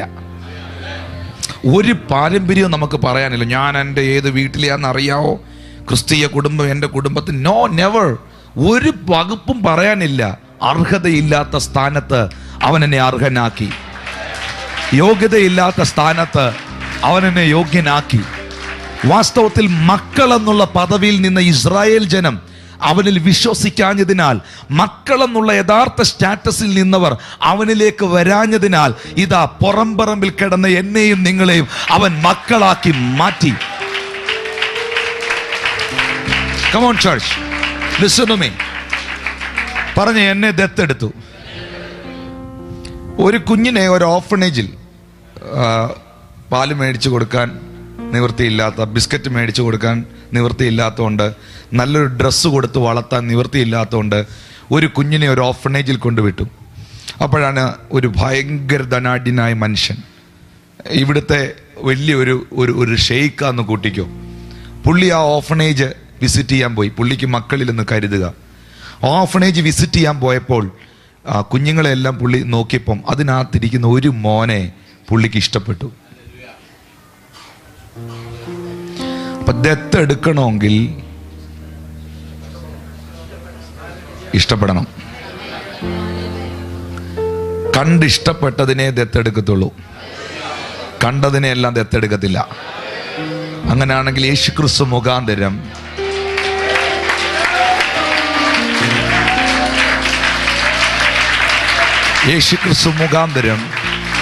പിതാവായ ദൈവം നിന്നെ ദത്തെടുത്തു.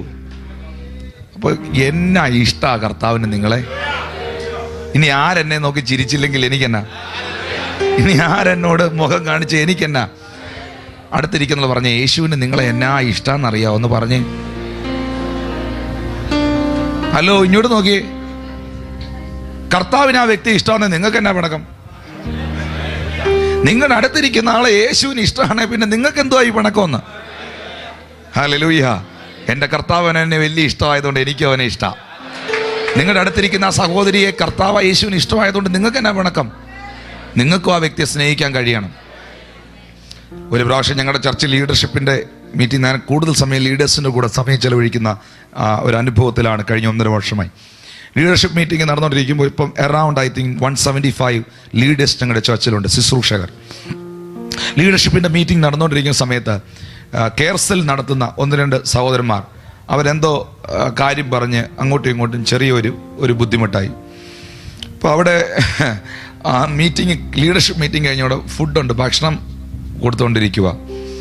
ഈ സമയത്ത് എല്ലാവരും ക്യൂ ആയിട്ട് വന്ന് ഓരോ കൗണ്ടറിൽ നിന്ന് റൈസ് എടുക്കുന്നു, ഒരു കൗണ്ടറിൽ നിന്ന് കറികൾ എടുക്കുന്നു, ബീഫ് എടുക്കുന്നു. ഇങ്ങനെ പോകുമ്പം ഈ സഹോദരനും ഈ കൗണ്ടറിൽ ഈ ക്യൂവിൽ നിൽക്കുക. നോക്കിയപ്പോൾ നേരത്തെ പുള്ളിയെ വഴക്കുണ്ടാക്കാൻ വന്ന, അല്ലെങ്കിൽ വഴക്ക് പറഞ്ഞ ആ സഹോദരൻ ആ ബീഫ് വിളമ്പുന്നേ. അപ്പോൾ ഈ പുള്ളി പറഞ്ഞു, എനിക്ക് അവൻ്റെ ബീഫ് വേണ്ട. ബീഫിൻ്റെ ആ ക്യൂവിൽ നിന്നോ പറഞ്ഞു, എനിക്ക് അവൻ്റെ ബീഫ് വേണ്ട എന്ന് പറഞ്ഞ് തിരിഞ്ഞ് ഇവിടം വരെ ചെന്നിട്ട് പുള്ളി എന്തിച്ചു, അല്ലേ പിന്നെ ഞാനും ബീഫുമായിട്ട് എന്നാ പിണക്കം? Price the Lord. എന്ന് പറഞ്ഞതുപോലെ നിങ്ങളുടെ അടുത്തിരിക്കുന്ന ആളിനെ, നിങ്ങളുടെ കൂടെ നടക്കുന്ന സഹോദരനെ യേശുവിന് ഇഷ്ടമാണ്, പിന്നെ നിങ്ങൾക്ക് എന്നാ പിണക്കം?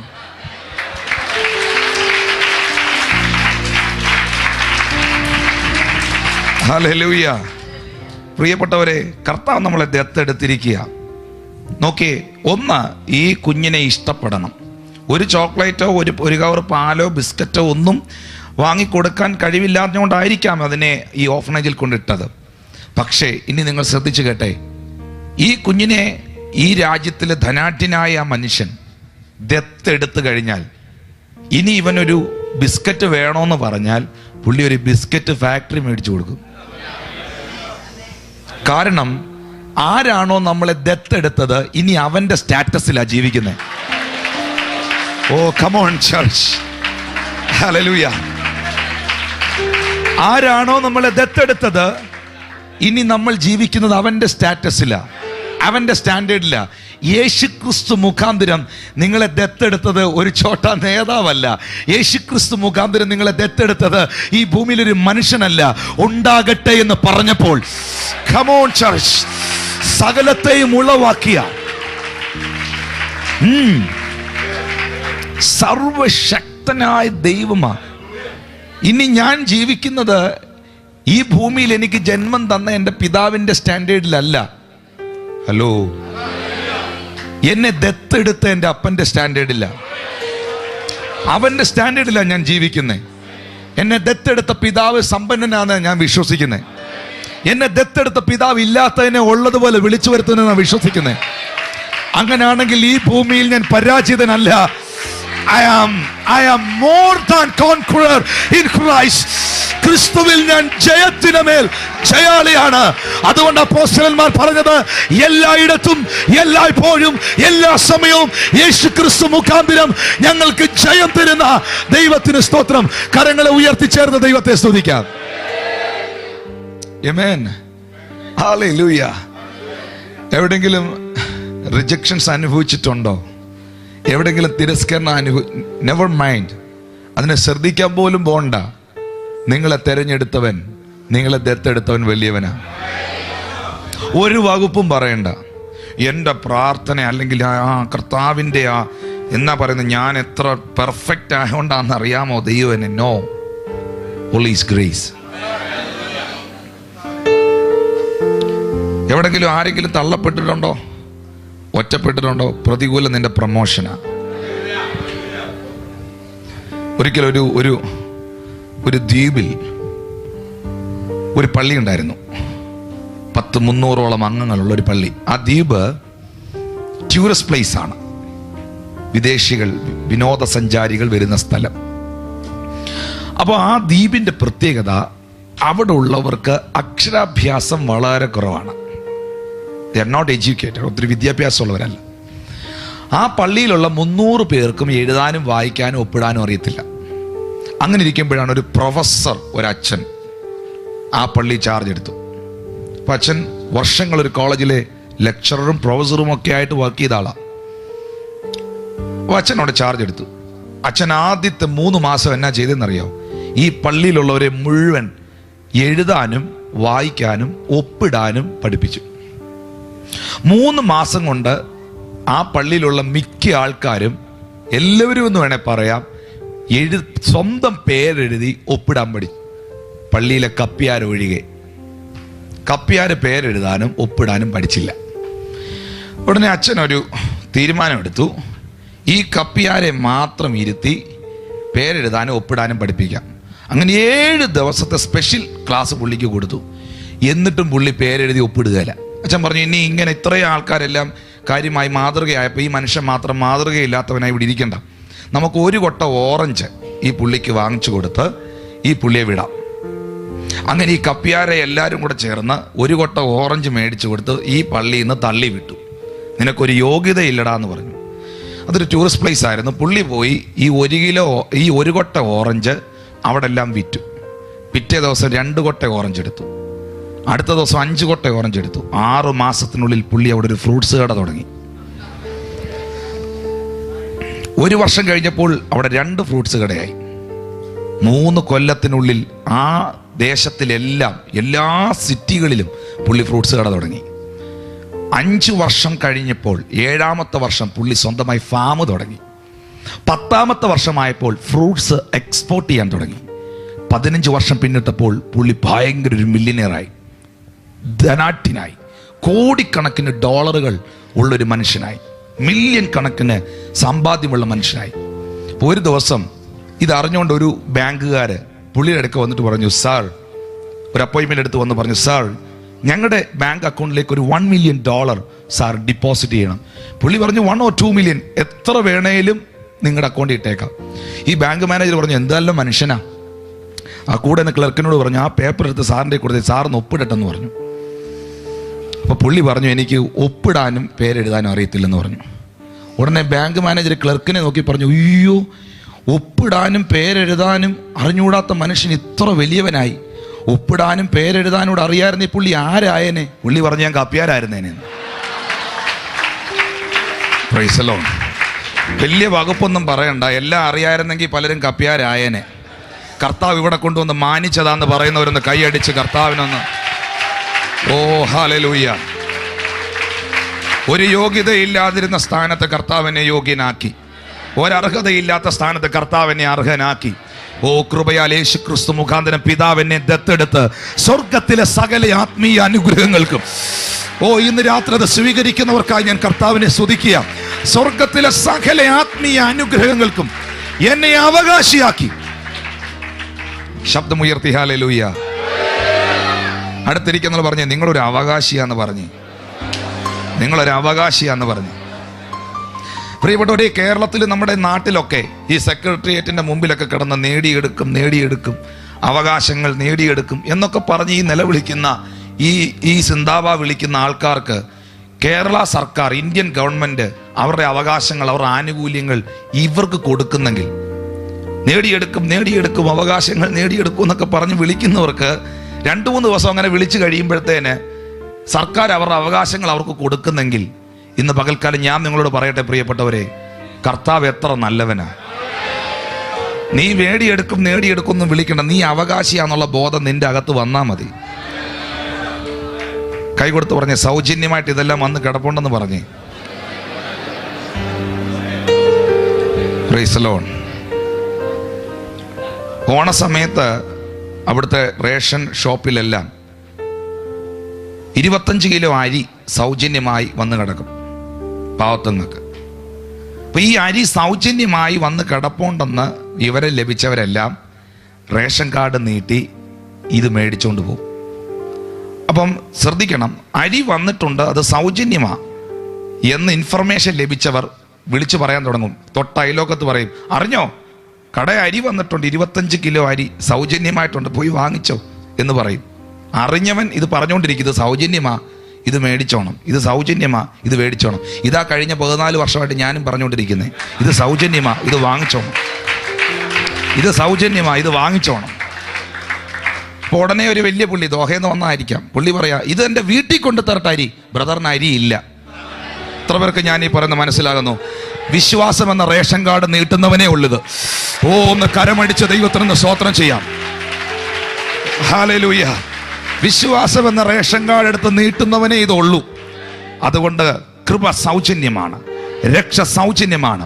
ഓ, കൃപയാലാണ് വിശ്വാസം മൂലം രക്ഷിക്കപ്പെട്ടത്, അതിന് പ്രവർത്തികൾ കാരണമല്ല. ഇന്ന് രാത്രി എന്നെ കേൾക്കുന്നവരെ, ആ ഒരു പദവിയിൽ നിന്ന് വേണം ശുശ്രൂഷിക്കാൻ, ആ ഒരു പദവിയിൽ നിന്ന് വേണം കർത്താവിനെ ഉയർത്താൻ. നാം അടിമകളല്ല, അവകാശികളാണ്. നാം നിന്ദിതരല്ല, നാം അനുഗ്രഹിക്കപ്പെട്ടവരാണ്. വിശ്വസിക്കുന്നവർക്കായി ഞാൻ ദൈവത്തെ സ്തുതിക്കുന്നു. വരൂ, നമുക്ക് നമ്മുടെ വിഷയത്തിലേക്ക് വീണ്ടും മടങ്ങി വരാം. അപ്പോ കർത്താവായ യേശു ക്രിസ്തു പ്രാർത്ഥിക്കുന്ന പ്രാർത്ഥനാ ജീവിതത്തിന് ഉടമയായിരുന്നതിനാൽ ശിഷ്യന്മാർ പറഞ്ഞു, ഞങ്ങളെയും കൂടെ പ്രാർത്ഥിക്കാൻ പഠിപ്പിക്കണം. അപ്പൊ സ്വർഗത്തിലെ പോലെ ഭൂമിയിലും ആകണം. പ്രിയപ്പെട്ടവരെ, ഈ വിഷയം ഇനി നിങ്ങൾ വളരെ ഗൗരവമായി എന്നെ കേൾക്കണം. പ്രാർത്ഥനാ ജീവിതത്തിന്റെ പ്രാധാന്യത എന്ത് എന്ന് പഠിപ്പിക്കാൻ യേശു കർത്താവ് പെട്ടെന്നൊരു ഉദാഹരണം കൂടെ ആഡ് ചെയ്തു. അതൊന്ന് വായിക്കാമോ? വായിച്ച വ്യക്തി 11-ാം അധ്യായം, ലൂക്കോസ് 11-ന്റെ 5-ാമത്തെ വാക്യം. പിന്നെ അവൻ അവരോട് പറഞ്ഞത്, നിങ്ങളിൽ ആർക്കെങ്കിലും ഒരു സ്നേഹിതൻ ഉണ്ട് എന്നിരിക്കട്ടെ. അവൻ അർദ്ധരാത്രിക്ക് അവന്റെ അടുക്കൽ ചെന്നു, സ്നേഹിത, എനിക്ക് 3 അപ്പം വായ്പ തരണം. എന്റെ ഒരു സ്നേഹിതൻ വഴിയാത്രയിൽ എന്റെ അടുക്കൽ വന്നു. അവന് വിളമ്പി കൊടുപ്പാൻ എന്റെ പക്കൽ ഏതുമില്ല എന്ന് അവനോട് പറഞ്ഞാൽ, എന്നെ പ്രയാസപ്പെടുത്തരുത്, കതക് അടച്ചിരിക്കുന്നു, പൈതങ്ങളും എന്നോട് കൂടെ കിടക്കുന്നു, എഴുന്നേറ്റ് തരുവാൻ എനിക്ക് കഴിയുകയില്ല എന്ന് അകത്തുനിന്ന് ഉത്തരം പറഞ്ഞാലും അവൻ സ്നേഹിതനാകൊണ്ട് എഴുന്നേറ്റ് അവന് കൊടുക്കുകയില്ലെങ്കിലും അവൻ ലജ്ജ കൂടാതെ മുട്ടിക്കുന്ന നിമിത്തം എഴുന്നേറ്റ് അവന് വേണ്ടുന്നിടത്തോളം കൊടുക്കുമെന്ന് ഞാൻ നിങ്ങളോട് പറയുന്നു. ഇതൊരു ഭയങ്കര പ്രാർത്ഥന എന്താണെന്ന് മുഴുവൻ മനസ്സിലാകുന്ന ഒരു എക്സാമ്പിളാണ് യേശു കർത്താവ് ഇവിടെ പ്രസ്താവിച്ചത്. ഈ പ്രാർത്ഥനാ ജീവിതത്തെക്കുറിച്ച് കേവലം ഒരു പഠിപ്പിക്കുന്ന വ്യക്തി മാത്രമായിരിക്കാൻ ഞാൻ ആഗ്രഹിക്കുന്നില്ല. എൻ്റെ ജീവിതത്തിൽ എന്തെങ്കിലും ഒരു അനുഗ്രഹം ഉണ്ടായിട്ടുണ്ടെങ്കിൽ അത് പ്രാർത്ഥനയിലാണ്. 17-ാമത്തെ വയസ്സിൽ യാഥാസ്ഥിതികമായൊരു മാർത്തോമ കുടുംബത്തിൽ ഏകനായി ഞാൻ വിശ്വാസത്തിലേക്ക് ഇറങ്ങി വരുമ്പോൾ എല്ലാവരും ഒറ്റപ്പെടുത്തിയ, നിന്ദിച്ച, പരിഹസിച്ച സ്ഥാനത്ത് എൻ്റെ യേശു എന്നെ മാനിച്ചു. ദൈവമായിട്ടുള്ള ആ ബന്ധത്തിൽ വർദ്ധിച്ചു വരുവാൻ കർത്താവ് കൃപ ചെയ്തു. എൻ്റെ പ്രാർത്ഥനാ മുറിയിൽ എനിക്ക് ലഭിച്ചതല്ലാതെ, എൻ്റെ യേശു കർത്താവ് എനിക്ക് തന്നതല്ലാതെ വേറൊന്നും എൻ്റെ ജീവിതത്തിലില്ല. ദൈവം തന്ന ബന്ധങ്ങൾ, ദൈവം തന്ന നന്മകൾ, കർത്താവ് തന്ന അനുഗ്രഹങ്ങളെല്ലാം അവൻ്റെ ദാനമാണ്. അപ്പം നമ്മുടെ ആൾക്കാർക്കൊക്കെ പഠിപ്പിക്കാൻ ഭയങ്കര ഇൻട്രസ്റ്റ് ഉള്ളവരാ. പക്ഷെ പരിചയിക്കുന്ന എത്ര പേരുണ്ടെന്നാ ഇന്ന് രാത്രി ഞാൻ ചോദിക്കുന്നത്. നമ്മളൊക്കെ ഇപ്പോൾ ഇവിടെ ഇരിക്കുന്ന ഒരു സഹോദരിയോട്, സിസ്റ്റർ, ഈ വെള്ളിയാഴ്ച സഭായോഗത്തിൽ പ്രാർത്ഥന എന്ന വിഷയത്തെക്കുറിച്ച് പഠിപ്പിക്കണം. ഉറപ്പായിട്ടും ആ സഹോദരി പഠിപ്പിക്കും. ഒരു ബ്രദറിനോട് പറയും, ബ്രദറെ കുടുംബ ജീവിതത്തെക്കുറിച്ചൊരു ക്ലാസ് എടുക്കണം. അടുത്ത ദിവസം ഈ ബ്രദർ കുടുംബജീവിതത്തെക്കുറിച്ച് ക്ലാസ് എടുക്കും. പക്ഷേ ഈ എടുക്കുന്ന ക്ലാസ്സും പഠിപ്പിക്കുന്ന കാര്യവും എത്ര പേരുടെ ജീവിതത്തിൽ അവർ പരിചയിക്കുന്നുണ്ട്, പ്രാക്ടിക്കലാക്കുന്നുണ്ട്, അതാണ് വളരെ ഇമ്പോർട്ടൻ്റ് ആയിട്ടുള്ളത്. ഒരമ്മാവൻ മരുമകനെ സ്കൂട്ടർ പഠിപ്പിച്ച ഒരു സംഭവമുണ്ട്. അതുപോലെ ഇന്ന് ആത്മീയ സമൂഹത്തിൽ പലരും, ഇവിടെ ഉള്ളവരല്ല, അങ്ങ് ദൂരെ, ഈ അമ്മാവൻ മരുമകനെ സ്കൂട്ടർ പഠിപ്പിക്കാൻ തീരുമാനിച്ചു. ഒരു സ്കൂട്ടർ പുള്ളി ഇവിടുന്ന് എടുത്തുകൊണ്ട് വന്നു. ഈ മരുമകൻ്റെ പുറകയിലോട്ട് അമ്മാവൻ കയറി ഇരുന്നേച്ച് പറഞ്ഞു, സ്റ്റാർട്ട് ചെയ്യാൻ പറഞ്ഞു. ഈ മകൻ സ്റ്റാർട്ട് ചെയ്തു. ഞങ്ങൾ പറഞ്ഞു ഫസ്റ്റ് ഇടാൻ പറഞ്ഞു. ഇട്ടു. കുറച്ചെടുത്തപ്പോൾ ഓഫായിപ്പോയി. ഒന്നുകൂടെ സ്റ്റാർട്ട് ചെയ്യാൻ പറഞ്ഞു. ഇനി ഫസ്റ്റ് ഇട്ട് പുതിയ ക്ലച്ച് വിടുമ്പം തന്നെ ആക്സിലേറ്റർ ഇച്ചിരി കൊടുക്കാൻ പറഞ്ഞു. കൊടുത്തു. സ്കൂട്ടർ മൂവായി. സെക്കൻഡ് ഇടാൻ പറഞ്ഞു. ഇട്ടു. തേർഡ് ഇട്ടു. ഫോർത്ത് ഇട്ടു. വണ്ടി ഇങ്ങനെ പൊയ്ക്കൊണ്ടിരിക്കും. ഒരു 5 കിലോമീറ്റർ ഇങ്ങനെ പറഞ്ഞു കൊടുത്തു. ആ ഇൻഡിക്കേറ്റഡ് ഇട്ടു. ഇനി അങ്ങോട്ട് വളയ്ക്കുമ്പോൾ ആ ഇൻഡിക്കേറ്റഡ്. ഇങ്ങനെ ഒരു 5 കിലോമീറ്റർ അമ്മാവൻ ഈ മകനെ സ്കൂട്ടർ പഠിപ്പിച്ചു. ഒരു പാലത്തിൻ്റെ മുകളിലെത്തിയപ്പോൾ ഈ മരുമകൻ ഈ സ്കൂട്ടർ അവിടെ നിർത്തിയ അമ്മാവനോട് പറഞ്ഞു, അമ്മാവ മതി, ഇനി നാളെ പഠിക്കാം. ഇനി തിരിച്ച് അമ്മാവൻ ഓടിക്കാൻ പറഞ്ഞു. അപ്പോൾ അമ്മാവൻ പറഞ്ഞു, മോനെ, എനിക്ക് ഓടിക്കാൻ അറിയത്തില്ല, പഠിപ്പിക്കാനേ അറിയൂ. ഇങ്ങനെ ഒത്തിരി അമ്മാവന്മാരുണ്ട്. എത്ര പേർക്ക് ഞാൻ ഈ പറയുന്നത് മനസ്സിലായെന്ന് എനിക്കറിയത്തില്ല. കൈ കൊടുത്ത് പറ, ഇത് പഠിപ്പിക്കാനുള്ളതല്ല, ഇത് ഓടിക്കാനുള്ളതാ. പറ. Price the Lord. ഇത് പഠിപ്പിക്കാൻ മാത്രമുള്ളതല്ല, ഇത് ഓടിക്കാനോടുള്ളതാ. കുടുംബജീവിതത്തെക്കുറിച്ച് പഠിപ്പിക്കുന്നവർ, പ്രസ്താവിക്കുന്നവർ നിങ്ങളുടെ ജീവിതത്തിൽ അത് കൊണ്ടുവരട്ടെ. വിശുദ്ധിയെക്കുറിച്ച് പ്രസ്താവിക്കുന്നവർ ആ നിലയിൽ ജീവിക്കട്ടെ. കരങ്ങളെ ഉയർത്തി ചേർന്ന് ദൈവത്തിന് സ്തോത്രം ചെയ്യാം. യേശു കർത്താവ് പറഞ്ഞു, അർദ്ധരാത്രിയിൽ ഇതാ കടന്നു വരുന്ന ഒരു സ്നേഹിതൻ. അതിൻ്റെ 5-ാമത്തെ വാക്യം നോക്കൂ. പിന്നെ അവൻ അവരോട് പറഞ്ഞത്, നിങ്ങൾ ആർക്കെങ്കിലും ഒരു സ്നേഹിതനുണ്ടെന്നിരിക്കട്ടെ, അവൻ അർദ്ധരാത്രിക്ക് വന്ന്, സ്നേഹിത, വായിച്ചോ. എനിക്ക് 3 അപ്പം വായ്പ തരണം. ആ, എന്റെ ഒരു സ്നേഹിതൻ വഴിയാത്രയിൽ എന്റെ അടുക്കൽ വന്നു. അവന് വിളമ്പി കൊടുപ്പാൻ എന്റെ പക്കൽ ഏതുമില്ല എന്ന് അവനോട് പറഞ്ഞാൽ, എന്നെ പ്രയാസപ്പെടുത്തരുത്, കതക് അടച്ചിരിക്കുന്നു. നോക്കി, ഇവിടെ സ്നേഹിതൻ, സ്നേഹിതൻ, സ്നേഹിതൻ. മുകളിലത്തെ വാക്യം നോക്കിയേ. സ്നേഹിതൻ വഴിയാത്രയിൽ വന്നു. ആ സ്നേഹിതൻ അർദ്ധരാത്രിയിൽ മറ്റേ സ്നേഹിതന്റെ വീട്ടിൽ പോയി. സ്നേഹിതൻ, സ്നേഹിതൻ, സ്നേഹിതൻ. 3 സ്നേഹിതന്മാരെ ഇവിടെ കാണാം. ഈ സ്നേഹിതൻ സ്നേഹിതൻ സ്നേഹിതൻ എന്ന് എഴുതി വെച്ചിരിക്കുന്ന കാരണം കൊണ്ട് ഇത് കറക്റ്റായിട്ട് ആൾക്കാർക്ക് മനസ്സിലായിട്ടുമില്ല. എന്നാൽ ഈ 3 സ്നേഹിതന്മാരെ കുറിച്ച് യേശു പഠിപ്പിച്ചത് എന്നാന്ന് ഒന്ന് വ്യക്തമാക്കി തരാം. അതിനെനിക്ക് ഇവിടെ 3 സ്നേഹിതന്മാർ വേണം.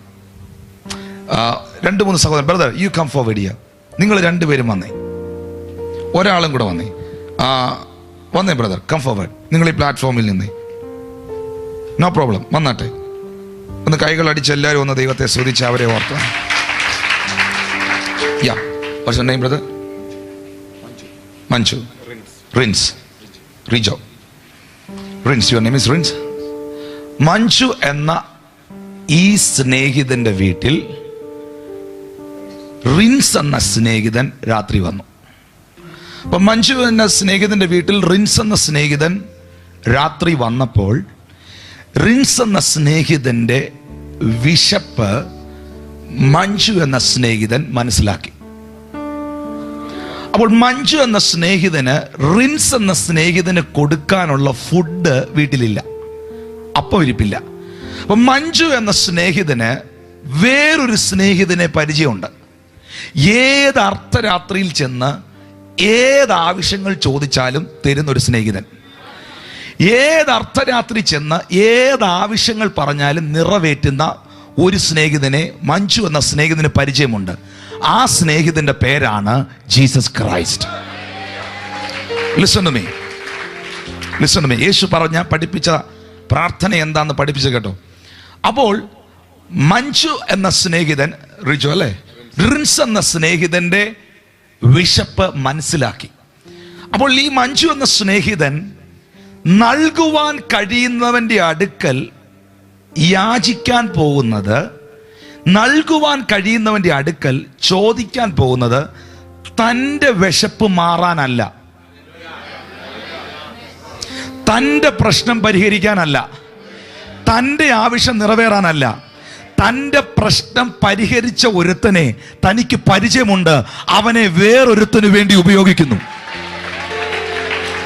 Come on church, come on, hallelujah. യഥാർത്ഥ പ്രാർത്ഥന എന്നാന്ന് കേട്ടോണം. ഇവൻ യാചിച്ചത് ഇവന്റെ വിശപ്പ് മാറാനല്ല, ഇവന്റെ വിശപ്പ് മാറ്റിയ ഒരുവനെ ഇവന്റെ ജീവിതത്തിൽ ഇവൻ അറിയാവുന്നത് കൊണ്ട് മറ്റൊരുത്തന്റെ വിശപ്പ് മാറ്റുവാൻ, മറ്റൊരുത്തന്റെ പ്രശ്നം പരിഹരിക്കപ്പെടുവാൻ നൽകുവാൻ കഴിയുന്നവന്റെ അടുക്കൽ ഇവൻ പോകുന്നു. നമ്മുടെ എല്ലാം പ്രാർത്ഥന ഇതാണ്: എന്നെ അനുഗ്രഹിക്കണേ, എൻ്റെ മക്കളെ അനുഗ്രഹിക്കണേ, എൻ്റെ കുഞ്ഞുങ്ങളെ അനുഗ്രഹിക്കണേ, എൻ്റെ വീട് അനുഗ്രഹിക്കണേ, എൻ്റെ ജോലി പോകാതെ കാത്തോണേ. Price the Lord. കർത്താവെ, എൻ്റെ മേലൊരു അഭിഷേകം തരണേ, എന്നെ ഉപയോഗിക്കണേ. കർത്താവെ, എൻ്റെ ജോലിയിൽ ഒരു സാലറിയിൽ ഒരു വർധന തരണേ, എന്നെ മാനിക്കണേ. ഇതാണ് പലരുടെയും പ്രാർത്ഥന. പക്ഷേ പ്രാർത്ഥനയുടെ ആഴത്തിലേക്ക്, വെളിപ്പാടിലേക്ക് വരുമ്പോൾ യേശു പഠിപ്പിക്കുന്നു. നോക്കൂ, ഇവന്റെ ആവശ്യത്തിന് വേണ്ടി അല്ല ഇവൻ ചോദിക്കാൻ പോയത്. പലപ്പോഴും നമ്മുടെ ആവശ്യങ്ങൾക്ക് വേണ്ടി മാത്രമാണ് നമ്മൾ പ്രാർത്ഥിക്കുന്നത്. പക്ഷെ കർത്താവ് പറയുന്നു, ആ പ്രാർത്ഥന പോരാ, അതിനകത്ത് ഇന്ന് രാത്രി ഒരു മാറ്റം വരണം.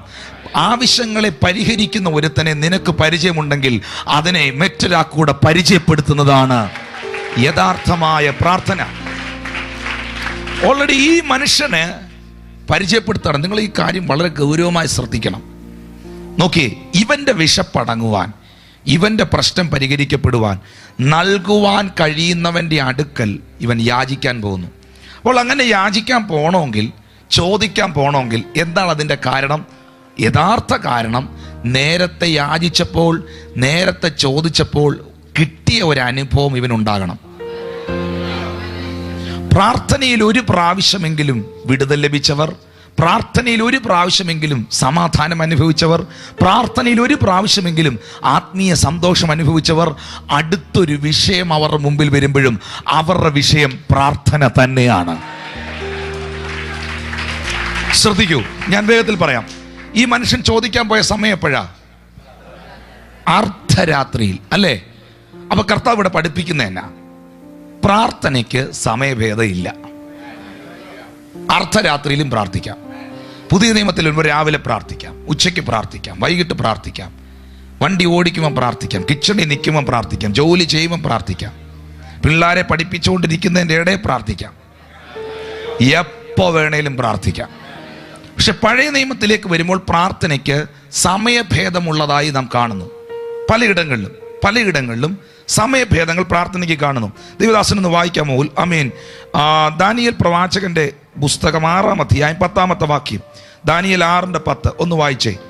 അത് ഇന്ന് 1-2 കാര്യങ്ങൾ പറഞ്ഞു പോകട്ടെ. ദാനിയേൽ 6:10 വേഗം. കമോൺ. ഡാനിയേൽ 6:10. എന്നാൽ രേഖ എഴുതിയിരിക്കുന്നത് ദാനിയേൽ എന്നാൽ രേഖ എഴുതിയിരിക്കുന്ന ദാനിയേൽ അറിഞ്ഞപ്പോൾ വീട്ടിൽ ചെന്നു യെരൂശലേമിന് നേരെ തുറന്നിരുന്നു. ആ അടുത്ത വാക്യം ശ്രദ്ധിച്ചേ. താൻ മുൻപ് ചെയ്തു വന്നതുപോലെ മുൻപ് പ്രാർത്ഥിച്ചവനെ ഇപ്പൊ പ്രാർത്ഥിക്കാൻ ഒക്കൂ. ജീവിതത്തിൽ ഒരിക്കൽ പ്രാർത്ഥനയിൽ സമാധാനം അനുഭവിച്ചവനെ, സന്തോഷം അനുഭവിച്ചവനെ അടുത്ത വിഷയത്തിൽ പ്രാർത്ഥിക്കാൻ മുതിരത്തുള്ളൂ. ഹല്ലേലൂയ. അവൻ യെരൂശലേമിന്റെ കിളിവാതിൽ തുറന്നു 3 പ്രാവശ്യം മുട്ടുകുത്തി പ്രാർത്ഥിച്ചു. അപ്പം ദാവീദ് കാലത്തും ഉച്ചയ്ക്കും വൈകിട്ടും സങ്കടം ബോധിപ്പിച്ച് കരഞ്ഞു എന്ന് ബൈബിളിലുണ്ട്. ദാനിയേൽ കാലത്തും ഉച്ചയ്ക്കും വൈകിട്ടും പ്രാർത്ഥിച്ചെന്നുണ്ട്, 3 പ്രാവശ്യം പ്രാർത്ഥിച്ചെന്നുണ്ട്. അപ്പോൾ പ്രാർത്ഥനയ്ക്ക് പഴയ നിയമത്തിൽ സമയഭേദങ്ങളും സ്ഥലഭേദങ്ങളും കാണുന്നു. എന്നാൽ നിങ്ങൾ കേട്ടെ, പുതിയ നിയമത്തിൽ വരുമ്പോൾ പ്രാർത്ഥനയിൽ ഉറ്റിരിപ്പീൻ, സ്തോത്രത്തോടെ അതിൽ ജാഗരിപ്പീൻ, ഇടവിടാതെ പ്രാർത്ഥിക്കുവീൻ, എല്ലാറ്റിനും സ്തോത്രം ചെയ്യുവീൻ. പക്ഷെ ഈ ഒരു കാര്യം കണ്ടോ, അവൻ മുട്ടുകുത്തി പ്രാർത്ഥിച്ചു.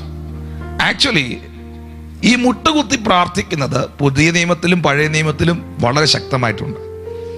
അപ്പോസ്തലന്മാർ മുട്ടുകുത്തി പ്രാർത്ഥിച്ചു. അപ്പോസ്തലനെ പൗലോസ് പറയുന്നു, ഞാൻ സകല കുടുംബത്തിനും പേര് വരുവാൻ കാരണമായ ദൈവസന്നിധിയിൽ മുട്ടുകുത്തുന്നു. അപ്പോസ്തല പ്രവൃത്തിയിൽ എഴുതിയിരിക്കുന്നവർ ഒന്നിച്ച് മുട്ടുകുത്തി കരഞ്ഞ്, വളരെ കരഞ്ഞ് പ്രാർത്ഥിച്ചു. അപ്പോൾ പഴയ നിയമ വിശുദ്ധന്മാരും പുതിയ നിയമ അപ്പോസ്തലന്മാരും എല്ലാം ആദിമ സഭ ഉൾപ്പെടെ മുട്ടുകുത്തി പ്രാർത്ഥിച്ചത് കാണുന്നു. നമ്മുടെ ആൾക്കാർക്കൊന്നും ഇപ്പോൾ ഇത് പറ്റുന്നില്ല.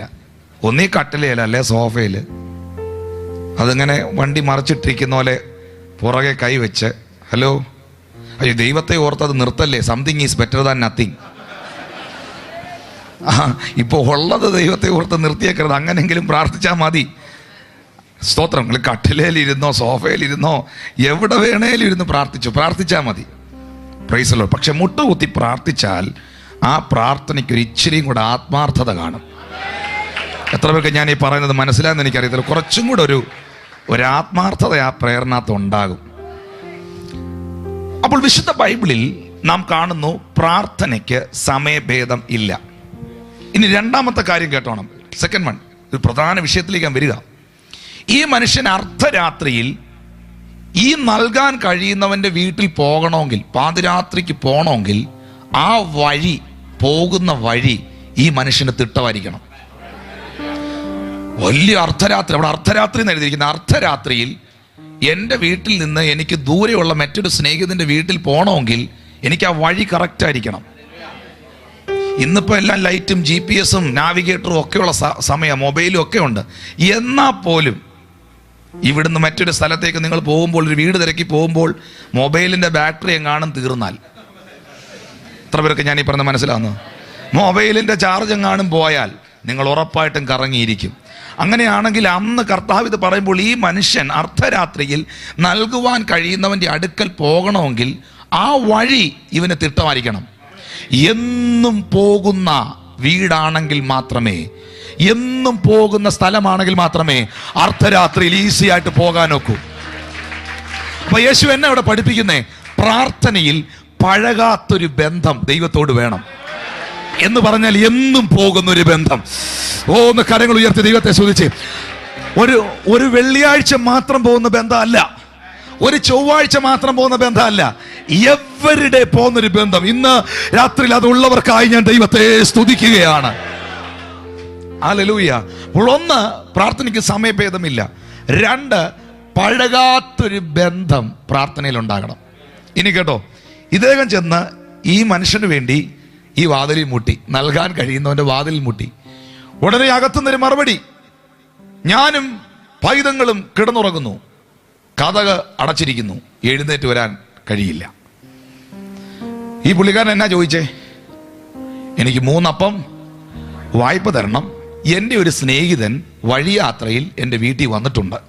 അപ്പം അകത്തുനിന്നുള്ള മറുപടി, യാചിച്ചു, മുട്ടി. അകത്തുനിന്ന് മറുപടി, ഞാനും എൻ്റെ മക്കളും കിടന്നുറങ്ങുന്നു, വാതിൽ അടച്ചിരിക്കുന്നു. Price the Lord. Hallelujah. Just ഒരു ജോക്കാണ്. ഞാനിങ്ങനെ ചിന്തിച്ച് ചിരിച്ചതാണ്. സ്തോത്രം. ഗൾഫിലുള്ളവർക്ക് പെട്ടെന്ന് മനസ്സിലാവും. ഞാനും എൻ്റെ മക്കളും കിടന്നുറങ്ങുന്നു, വാതിലടച്ചിരിക്കുന്നു. വൈഫ് നൈറ്റായിരിക്കും. അതൊരു just joke. Praise the Lord. നിങ്ങൾ listen to me this one. ഇത് കേൾക്കൂ. ഈ മനുഷ്യൻ നൽകുവാൻ കഴിയുന്നവന്റെ അടുക്കൽ ചെന്ന് മുട്ടിയപ്പോൾ അകത്തുനിന്ന മറുപടി എന്നാ? പോസിറ്റീവോ നെഗറ്റീവോ? നിരാശപ്പെടുത്തുന്നതോ സന്തോഷിപ്പിക്കുന്നതോ? മടുപ്പിക്കുന്നതോ ആഹ്ലാദം കൊണ്ടുവരുന്നതോ? ചോദ്യം, പ്രാർത്ഥനയിൽ എത്ര പേർക്ക് മടുപ്പുണ്ടായിട്ടുണ്ട്? കൈ ഉയർത്ത്. പ്രാർത്ഥനയിൽ മടുപ്പുണ്ടായിട്ടുള്ളവർ. ഞാൻ ഈ മൈക്കിൽ രണ്ട് കൈ കൂടെ ഞാൻ പൊക്കി പിടിച്ചേനെ.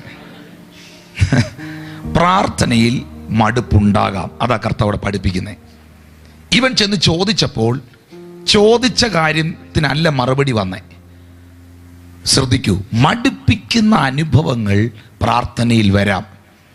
2001 ഞാൻ ചോദിച്ച കാര്യം ഇതുവരെ എനിക്ക് കിട്ടിയിട്ടില്ല.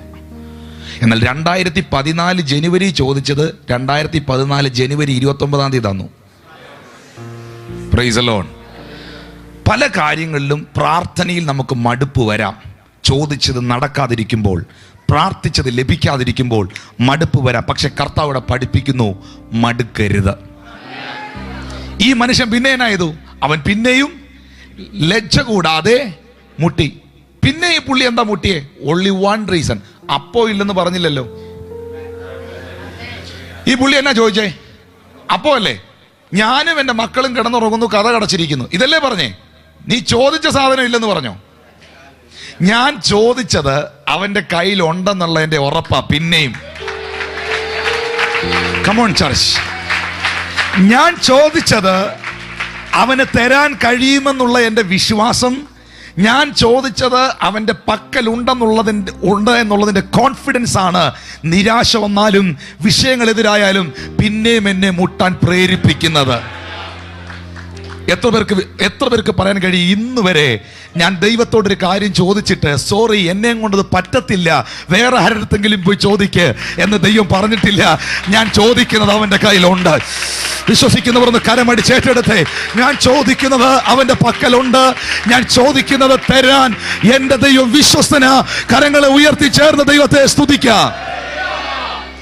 അതെ, ഇന്ന് രാത്രിയിൽ നിങ്ങൾ ചോദിക്കുന്നത് തരുവാൻ അവന്റെ പക്കലുണ്ട്. ഈ കതക് തുറക്കാതിരിക്കില്ല, ഈ മക്കൾ എഴുന്നേക്കാതിരിക്കില്ല. എപ്പോഴെങ്കിലും ഈ പിള്ളേർ എഴുന്നേക്കും, എപ്പോഴെങ്കിലും ഈ കതക് തുറക്കും. പ്രാർത്ഥനയിലുള്ള തടസ്സങ്ങളായി കാണാതെ പ്രാർത്ഥിക്കുന്നവർക്ക് വേണ്ടി ഇതാ സ്വർഗം അത്ഭുതത്തെ ചെയ്യുന്നു. കരങ്ങളെ ഉയർത്തി ചേർന്ന ദൈവത്തിന് സ്തോത്രം ചെയ്യാം. ഹല്ലേലൂയ. ഇനി കേട്ടോ, 1, പ്രാർത്ഥനയ്ക്ക് സമയഭേദമില്ല. 2, പഴകാത്തൊരു ബന്ധം പ്രാർത്ഥനയിൽ ദൈവത്തോടുണ്ടാകണം. 3, ആവശ്യബോധത്തിന്റെ തീഷ്ണത പ്രാർത്ഥനയിലെ എൻ്റെ മടുപ്പിനെ അകറ്റും. 4-മത്തെ വിഷയം ഭയങ്കര. ഈ പുള്ളി ചോദിച്ചത് എന്താണെന്നറിയോ? എനിക്ക് 3 അപ്പം വേണം. എന്ത് ഫുഡ് വേണോന്ന് പുള്ളി ചോദിച്ചു. അത് എത്ര എണ്ണം വേണോന്ന് പുള്ളി ചോദിച്ചു. 4-മത്തെ വിഷയം, പ്രാർത്ഥനയിൽ പ്രാർത്ഥിക്കുന്നവന് ഒരു കൃത്യത ഉണ്ടാകണം. ചോദിക്കുന്ന കാര്യത്തെക്കുറിച്ച് ചോദിക്കുന്നവന് ഒരു ഉറപ്പ് വേണം. കർത്താവേ, എനിക്കൊരു വണ്ടി തരണേ, ദൈവമേ യേശുവേ എനിക്ക് നല്ലൊരു കാർ തരണേ, അത് BMW ആയിരിക്കണേ എന്നൊക്കെ പ്രാർത്ഥിക്കുമ്പം എൻ്റെ ചോദ്യം, ഡ്രൈവിംഗ് അറിയാവോ? ലൈസൻസ് ഉണ്ടോ? കാറിഞ്ഞ് ദൈവം തരും. അപ്പൊ പ്രാർത്ഥിക്കുന്നവന് പ്രാർത്ഥിക്കുന്ന കാര്യത്തിൽ ഒരു ഉറപ്പ് വേണം. ഹലോ, നിങ്ങളുടെ പാസ്റ്റിന് വേണ്ടി പ്രാർത്ഥിക്കുക. കർത്താവേ, ഞങ്ങളുടെ ദൈവദാസന് BMW ഒരു വലിയ വണ്ടി കൊടുക്കണേ, ഒരു 6 സീരീസ് കാർ കൊടുക്കണേ, യേശുവിൻ്റെ നാമത്തിൽ ഞങ്ങളുടെ ദൈവദാസൻ ജെറിന് വേണ്ടി പ്രാർത്ഥിക്കുന്ന, സ്വർഗ്ഗം ഇറങ്ങണേ എന്നൊക്കെ പ്രാർത്ഥിച്ചു കഴിഞ്ഞ് അടുത്ത വെള്ളിയാഴ്ച ജെറിൽ പാസ്റ്റർ ഈ BMW X6 വണ്ടി ഓടിച്ചുകൊണ്ട് വരുമ്പോൾ പ്രാർത്ഥിച്ച് അതേ മുഖം അപ്പോഴും കാണണം. പ്രാർത്ഥിക്കുന്നവന് പ്രാർത്ഥിക്കുന്ന കാര്യത്തിൽ ആ കൃത്യത വേണം. കർത്താവേ, എൻ്റെ കൂടിയിരിക്കുന്ന ഈ സഹോദരിക്ക് നല്ലൊരു വില്ല കൊടുക്കണേ, അതിനകത്ത് 5 ബെഡ്റൂം കൊടുക്കണേ. കർത്താവേ, വലിയ ഹോള് കൊടുക്കണേ, ആരാധിക്കാൻ വലിയൊരു ഹോള് കൊടുക്കണേ, അത് സെൻട്രലൈസ്ഡ് AC ആയിരിക്കണേ. കർത്താവേ, നല്ലൊരു വില്ല കൊടുക്കണേ, യേശുവിൻ്റെ നാമത്തിൽ അപ്പാ പ്രവർത്തിക്കണേ. 1 മാസത്തിനുള്ളിൽ ഈ സഹോദരിക്ക് വില്ല കിട്ടി. ആ വില്ലയുടെ ഫാമിങ്ങിന് വേണ്ടി, ഹൗസ് ഫാമിങ്ങിന് വേണ്ടി വീട്ടിൽ വിളിക്കുമ്പോൾ, വീട്ടിൽ വന്ന് വില്ല കാണുമ്പോൾ, അതിനകത്ത് ഇന്റീരിയൽ കാണുമ്പോൾ, ഭക്ഷണത്തിന് വിളിക്കുമ്പോൾ എനിക്ക് വേണ്ട ഉപവാസമാ എന്ന് പറയരുത്. എത്ര പേർക്ക് ഞാൻ ഈ പറഞ്ഞ മനസ്സിലാവുന്നു? ഹലോ. പ്രാർത്ഥിക്കുന്നവന് പ്രാർത്ഥിക്കുന്ന കാര്യത്തിൽ ഒരു ഉറപ്പ് വേണം. നിങ്ങൾ ദൈവത്തോട് ചോദിക്കുന്നത് ദൈവം നിങ്ങൾക്ക് തരുമെന്നുള്ള ബോധ്യം നിങ്ങളുടെ ഉള്ളിൽ വേണം. ഞങ്ങളുടെ ചർച്ചിന് ഒരു വണ്ടിയില്ലായിരുന്നു, ഒരു വാഹനം. ഞങ്ങൾക്ക് എല്ലാവർക്കും ടീമായിട്ട് പോകാൻ, സൗണ്ട് സിസ്റ്റം ഒക്കെ വെച്ച് പോകാൻ, എല്ലാവർക്കും കൂടെ 10-20 പേർക്ക്, കൊയറിന്, ദൈവദാസന്മാർക്ക് എല്ലാവർക്കും കൂടെ ഒന്നിച്ച് സുവിശേഷങ്ങൾക്ക് പോകാൻ ഒരു വണ്ടിയില്ലായിരുന്നു. ആ വാഹനം മേടിക്കാൻ ഞങ്ങളിങ്ങനെ ദൈവത്തോട് പ്രാർത്ഥിച്ചു. കർത്താവേ, ഞങ്ങൾക്ക് എല്ലാവർക്കും കൂടെ ഒന്നിച്ച് പോകാൻ നല്ലൊരു വാഹനം നീ തരണേ. ചർച്ചിൻ്റെ എൽഡേഴ്സ് എല്ലാം കൂടെ കൈകോർത്ത് പ്രാർത്ഥിച്ചു. കർത്താവേ, ഞങ്ങൾക്ക് 20 സീറ്റുണ്ട് നല്ലൊരു വണ്ടി തരണേ, അത് AC ആയിരിക്കണേ അപ്പാ, ഈ കൊട്ടാരക്കൽ അങ്ങനെ ഇല്ലാത്തൊരു വണ്ടി തരണേ. ഭയങ്കര പ്രാർത്ഥന പ്രാർത്ഥിച്ചു. സ്തോത്രം. ദൈവമക്കൾ അതിനകത്ത് സപ്പോർട്ട് ചെയ്തു. സ്തോത്രം. അത് സപ്പോർട്ട് ചെയ്ത ചില പ്രിയപ്പെട്ടവർ ഇവിടെയുണ്ട്. അനുഗ്രഹിക്കപ്പെട്ട, നല്ല രസമുള്ള, കാണാൻ നല്ല ബ്യൂട്ടിഫുൾ ആയിട്ടുള്ള, എത്ര ദൂരം യാത്ര ചെയ്താലും, തമിഴ്നാട്ടിൽ പോയാലും നോർത്ത് ഇന്ത്യ പോയാലും ടയേർഡാകാത്ത നല്ലൊരു വാൻ, നല്ലൊരു ബസ് കർത്താവ് തന്നു. ഇത് പ്രാർത്ഥിച്ചു കഴിഞ്ഞ്, ഇതിനുവേണ്ടി പ്രാർത്ഥിച്ചു കഴിഞ്ഞ് 2-3 ആഴ്ചയ്ക്കുള്ളിൽ ദൈവം ക്രമീകരണങ്ങൾ ചെയ്തു. ഈ വണ്ടി ഞങ്ങളുടെ സഹോദരനെ ഓടിച്ച് ചർച്ചിനകത്തോട്ട് കയറ്റിയപ്പം എല്ലാവരും ഇങ്ങനെ നോക്കി നിൽക്കും, ഇത്രയും നല്ല വണ്ടിയൊക്കെ വേണമായിരുന്നു. അപ്പം ഞാനും പബ്ലിക്കായിട്ട് മൈക്കെടുത്ത് പറഞ്ഞു, പ്രാർത്ഥിച്ചപ്പോൾ ഓർക്കണമായിരുന്നു. എത്ര പേർക്ക് ഞാൻ ഈ പറയുന്നത് മനസ്സിലാവുന്നു? പ്രാർത്ഥിച്ചപ്പോൾ ഓർക്കണമായിരുന്നു ഇതിഞ്ഞ് വരുമെന്ന്. അപ്പോൾ പ്രാർത്ഥിക്കുന്നവന് പ്രാർത്ഥിക്കുന്ന കാര്യത്തിൽ ഒരു കൃത്യത വേണം. എത്ര പേർക്ക് ഒരു ആമീൻ പറയാൻ കഴിയും? ഹല്ലേലൂയ. അവൻ ചോദിച്ചത് വളരെ കൃത്യമായിട്ടായിരുന്നു. എന്തെങ്കിലും പ്രാർത്ഥിക്കുകയല്ല, എന്തെങ്കിലും ചോദിക്കുകയല്ല. ദൈവത്തോട് ചോദിക്കുമ്പോൾ അത് കൃത്യതയോടെ ചോദിക്കണം. ഞാൻ ഒറ്റ വാക്യം പറഞ്ഞ് പ്രാർത്ഥിച്ച് അവസാനിപ്പിക്കട്ടെ. ഒരു സഹോദരിയെ ഞാൻ പരിചയപ്പെടുത്താം. അവളുടെ പേര് ഹന്ന എന്ന. വരിക, 1 ശമൂവേൽ പ്രവാചകന്റെ പുസ്തകം, ശമൂവേലിന്റെ പുസ്തകം 1-ാം അധ്യായം 8 മുതൽ 12 വരെയുള്ള വാക്യങ്ങൾ നമുക്കൊന്ന് നോക്കാം. First Samuel chapter 1 verse 8 to 12. ഒന്ന് വേഗത്തിലെടുത്ത് 1 ശമൂവേൽ 1-ാം അധ്യായം, കമോൺ, 8 to 12, 8 മുതൽ 12 വരെ വായിച്ച. ഹന്നേ, നീ എന്തിന് കരയുന്നു? എന്തിന് പട്ടിണി കിടക്കുന്നു? Listen to this word. Hannah എന്ന് പറയുന്ന സഹോദരിയുടെ ഭർത്താവാണ് എൽക്കാന. അന്നയും എൽക്കാനയും കൂടെ ഒന്നിച്ചു പോയി ആരാധിക്കുന്ന ചർച്ചിൻ്റെ പാസ്റ്ററാണ്, പുരോഹിതനാണ് ഏലി. അപ്പം ഈ ഹന്ന ചർച്ചിനകത്തിരുന്ന് കരഞ്ഞു പ്രാർത്ഥിക്കുക. എല്ലാവർക്കും ഒന്നും കേൾക്കാൻ പറ്റില്ല. പക്ഷേ ഈ ഏലി പുരോഹിതൻ ശുശ്രൂഷിക്കുന്ന ആലയത്തിൽ അവളുടെ ഭർത്താവായ എൽക്കാന ഹന്നയോട് ചോദിക്കുക, ഹന്നേ, നീ എന്തിനാ എങ്ങനെ ഇരുന്ന് കരയുന്നേ? നീ എന്തിനാ എങ്ങനെ നിലവിളിക്കുന്നേ? ഞാൻ നിനക്ക് 10 പുത്രന്മാരെക്കാൾ നല്ലതല്ലേ? അപ്പോൾ ഹന്ന എന്തിനു വേണ്ടിയാണ് പ്രാർത്ഥിച്ചതെന്ന് അവളുടെ ഭർത്താവായി എൽക്കാന മനസ്സിലാക്കി. ഞാൻ നിനക്ക് 10 പുത്രന്മാരെക്കാൾ. അപ്പം ഞാൻ ഇവിടെ ഇരിക്കുന്ന പുരുഷന്മാർ, വിവാഹിതരായ പുരുഷന്മാരോട്, സഹോദരന്മാരോട് ചോദിക്കട്ടെ, നിങ്ങളിൽ എത്ര പേർ നിങ്ങളുടെ ഭാര്യ പ്രാർത്ഥിക്കുന്ന പ്രാർത്ഥന കേട്ടിട്ടുണ്ട്? എത്ര അനുഗ്രഹിക്കപ്പെട്ട പുരുഷന്മാരുണ്ടെന്ന് നോക്കട്ടെ ഇവിടെ. എത്ര പേർ നിങ്ങളുടെ ഭാര്യ പ്രാർത്ഥിക്കുന്ന പ്രാർത്ഥന നിങ്ങൾ കേട്ടിട്ടുണ്ട്? അപ്പൊ കർത്താവ് മാത്രമല്ല കേൾക്കുന്ന, ഭർത്താവും കേൾക്കുന്നുണ്ട്. ഹന്നായുടെ പ്രാർത്ഥന ഏലി എന്നും, എൽക്കാന എന്നും കേൾക്കുമായിരുന്നു. ഇന്നിരുന്ന് കരഞ്ഞപ്പോൾ പറയുക, എന്തിനാ ഇങ്ങനെ കരയുന്നേ? ഞാൻ നിനക്ക് 10 പുത്രന്മാരെക്കാൾ നല്ലതല്ലയോ എന്ന് പറഞ്ഞു. അപ്പോൾ അവളൊരു ഒരു പുത്രനെയാ ചോദിച്ചേ.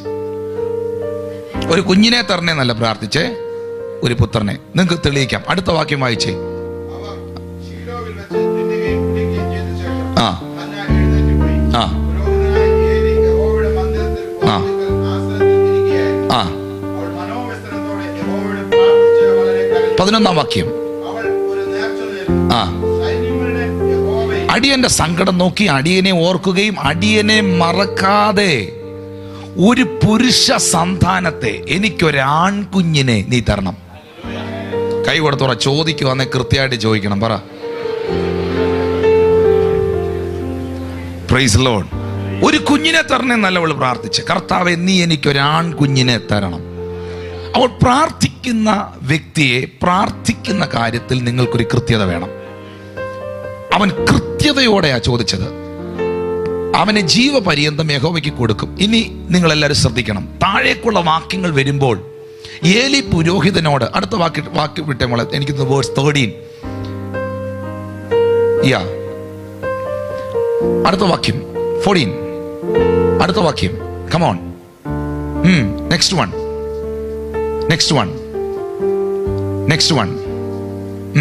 അടുത്ത വാക്യം, നെക്സ്റ്റ് വൺ. ഒരാണ്ട് കഴിഞ്ഞിട്ട്, ഈ വാക്ക് നിങ്ങൾ ശ്രദ്ധിക്കണം, ഒരാണ്ട് കഴിഞ്ഞിട്ട് ഹന്ന ഗർഭം ധരിച്ച് ഒരു മകനെ പ്രസവിച്ചു. എന്ന് അവൾ കരഞ്ഞോ, എന്ന് അവൾ പ്രാർത്ഥിച്ചോ, അന്ന് അവൾ കൺസീവ്ഡ് ആയി. ഇതൊരു ഭയങ്കര റെവലേഷനാ. അവൾ കൺസീവ്ഡ് ആയത് ആരും കണ്ടില്ല, ആരും അറിഞ്ഞില്ല.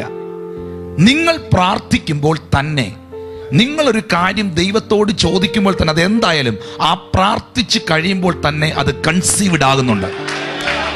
പക്ഷെ ഡെലിവറി ആകാൻ ഇച്ചിരി സമയമെടുക്കും. Come on church. ഓ റാബ ശാന്തൽ ഖബറദിയാദന. Oh my God, my God. റാൽബ കോറോകോ ശാന്തൽ മറക്കിയാദന.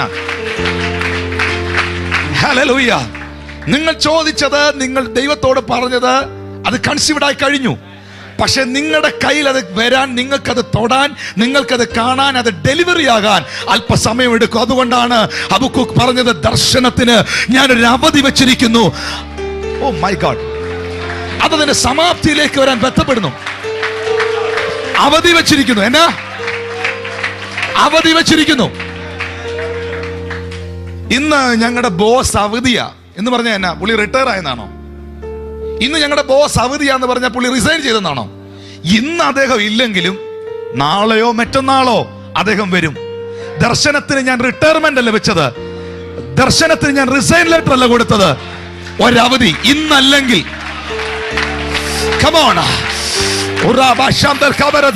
അത് സംഭവിക്കും. സഭയുടെ മേലുള്ള പ്രോമിസ്, നിങ്ങളുടെ കുടുംബത്തിന് മേലുള്ള പ്രോമിസ് സ്വർഗം ചെയ്തിരിക്കും. വിശ്വസിക്കുന്നവർ കരങ്ങളെ അടിച്ച് ശബ്ദമുയർത്തി ദൈവത്തെ സ്തുതിക്കാം. 22-ാമത്തെ വാക്യം ഇട്ടെ മോളെ, 22-ാമത്തെ വാക്യം. സ്തോത്രം. അടുത്ത വാക്യം ഇട്ടെ, അടുത്ത വാക്യം. Hallelujah. 25, 26. Listen to this word. ആലയത്തിലെത്തി. ഇപ്പൊ അന്ന ഈ ശമൂവേൽ ബാലനെ പിടിച്ചോണ്ട് ആലയത്തിൽ വന്നു. കമ്മിയർ മോനെ, കമ്മിയർ. ഈ കുഞ്ഞിനെ പിടിച്ചോണ്ട്, ലിസൺ ടു മീ, ഇതൊന്നും മറക്കരുത് നിങ്ങൾ. ആലയത്തിൽ വന്നു. ആലയത്തിൽ വന്നപ്പം ഏലി പുരോഹിതൻ വന്ന് നിൽക്കുന്നു. ഏലിയോട് അന്ന ചോദിക്കുകയാണ്, യജമാനനാണ് യഹോവയോട് പ്രാർത്ഥിച്ചുകൊണ്ട് ഈ സമീപത്ത് ഇവിടെ ഇരുന്ന സ്ത്രീ ഞാനായിരുന്നു. My God. യജമാനനെ ഇവിടെ ഇരുന്ന് പ്രാർത്ഥിച്ച് എന്നെ ഓർക്കുന്നുണ്ടോ? ഇവിടെ ഇരുന്ന് കരഞ്ഞ് നിലവിളിച്ച് പ്രാർത്ഥിച്ച് എന്നെ ഓർക്കുന്നുണ്ടോ? ഞാൻ വാസ്തവം പറയട്ടെ, പ്രവചിച്ചവരെ മറന്നാലും പ്രസംഗിച്ചവരെ മറന്നാലും നമുക്ക് വേണ്ടി പ്രാർത്ഥിച്ചവരെ നമുക്ക് മറക്കാൻ കഴിയത്തില്ല. പ്രാർത്ഥിച്ച എന്നെ ഓർക്കുന്നുണ്ടോ? കരഞ്ഞ എന്നെ ഓർക്കുന്നുണ്ടോ? അടുത്ത വാക്യം ഒന്ന് ഇട്ട മോളെ. Oh my God. ഈ ബാലനായിട്ട് ഞാൻ പ്രാർത്ഥിച്ചു എന്ന് പറഞ്ഞാൽ, ഇപ്പോഴെന്റെ കൈ പിടിച്ചിരിക്കുന്ന ഈ കുഞ്ഞിനെ നീ കണ്ടോ? ഈ ബാലനായിട്ട് ഞാൻ പ്രാർത്ഥിച്ചത് എന്ന് പറഞ്ഞാൽ, എന്റെ പ്രാർത്ഥനാ മുറിയിൽ ഞാൻ കണ്ടതിനെയാ ഇപ്പൊ ഞാൻ കയ്യെ പിടിച്ചേക്കുന്നേ. എന്റെ പ്രാർത്ഥനാ മുറിയിൽ ഞാൻ കണ്ടതിനെയാണ് ഇപ്പോൾ ഞാൻ കയ്യെ പിടിച്ചേക്കുന്നേ. ഇന്ന് രാത്രി ആരോടൊക്കെയോ ദൈവത്തിന്റെ ആത്മാവ് ഇടപെടുന്നു. നിന്റെ പ്രാർത്ഥനാ മുറിയിൽ നീ കണ്ടതിനെ ഈ വർഷം ദൈവം നിന്റെ കയ്യിലേൽപ്പിക്കും. നിന്റെ പ്രാർത്ഥനാ മുറിയിൽ നീ കണ്ട ആ ജോലി, ആ നന്മ, ആ ശുശ്രൂഷ, ആ അനുഗ്രഹം, ആ വിടുതൽ ഇന്ന് സ്വർഗം നിന്റെ കയ്യിലേൽപ്പിക്കും. My God, hallelujah. ഞാൻ പ്രാർത്ഥനയിൽ കണ്ട ഇവനെയാണ്, ഈ ബാലകനെയാണ് ഇപ്പൊ ഞാൻ എൻ്റെ കയ്യെ പിടിച്ചേക്കുന്നത്. സഭയോട്, വ്യക്തികളോട്, ഇവിടെ ഇരിക്കുന്ന ശുശ്രൂഷകരോട്, പ്രാർത്ഥിക്കുന്നവരോട് ദൈവാത്മാവ് വ്യക്തി വ്യക്തിപരമായി ദൂത് പറയുക. നിന്റെ പ്രാർത്ഥനാ മുറിയിൽ നീ വിശ്വാസത്താൽ കണ്ട് സ്തോത്രം ചെയ്തത് ഈ 2014 നിന്റെ കൈ തൊടും. യെസ്, നിന്റെ കണ്ണ് കാണും, സംഭവിക്കും. യേശുവിന്റെ നാമത്തിൽ സ്വീകരിക്കാൻ, യേശുവിന്റെ നാമത്തിൽ സ്വീകരിക്കാൻ, യേശുവിന്റെ നാമത്തിൽ സ്വീകരിക്കാൻ, യേശുവിന്റെ നാമത്തിൽ സ്വീകരിക്കാൻ, യേശുവിന്റെ നാമത്തിൽ സ്വീകരിക്കാൻ, യേശുവിന്റെ നാമത്തിൽ അത് സ്വീകരിക്കാൻ. ഓ ഹല്ലേലൂയ, ഹല്ലേലൂയ. നിങ്ങളുടെ കാതിൽ കേട്ടത് നിങ്ങളുടെ കണ്ണ് കാണും. നിങ്ങൾ വിശ്വാസത്താൽ ദൈവത്തോട് ചോദിച്ച ചിലത് ദൈവം നിങ്ങളുടെ കയ്യിൽ തരും. സമയഭേദമില്ലാതെ, മടുത്തു പോകാതെ, എന്നും ചെല്ലുന്ന അനുഭവം, എപ്പോഴും ചെല്ലുന്ന അനുഭവം നിങ്ങളുടെ ജീവിതത്തിൽ ഉണ്ടെങ്കിൽ സ്വർഗം അത്ഭുതം ചെയ്യാൻ പോവുക. പ്രാർത്ഥനയിൽ ചിലത് ആരംഭിക്കട്ടെ, പ്രാർത്ഥനയിൽ ചിലത് തിരഞ്ഞെടുക്കട്ടെ, പ്രാർത്ഥനയിൽ ചില പ്രവർത്തികൾ വെളിപ്പെടട്ടെ, പ്രാർത്ഥനയിൽ പ്രതിസന്ധികളെ അഭിമുഖീകരിക്കട്ടെ, പ്രാർത്ഥനയിൽ വലിയ ഉണർവുകൾ come on ഈ ദേശത്തിൽ സംഭവിക്കട്ടെ.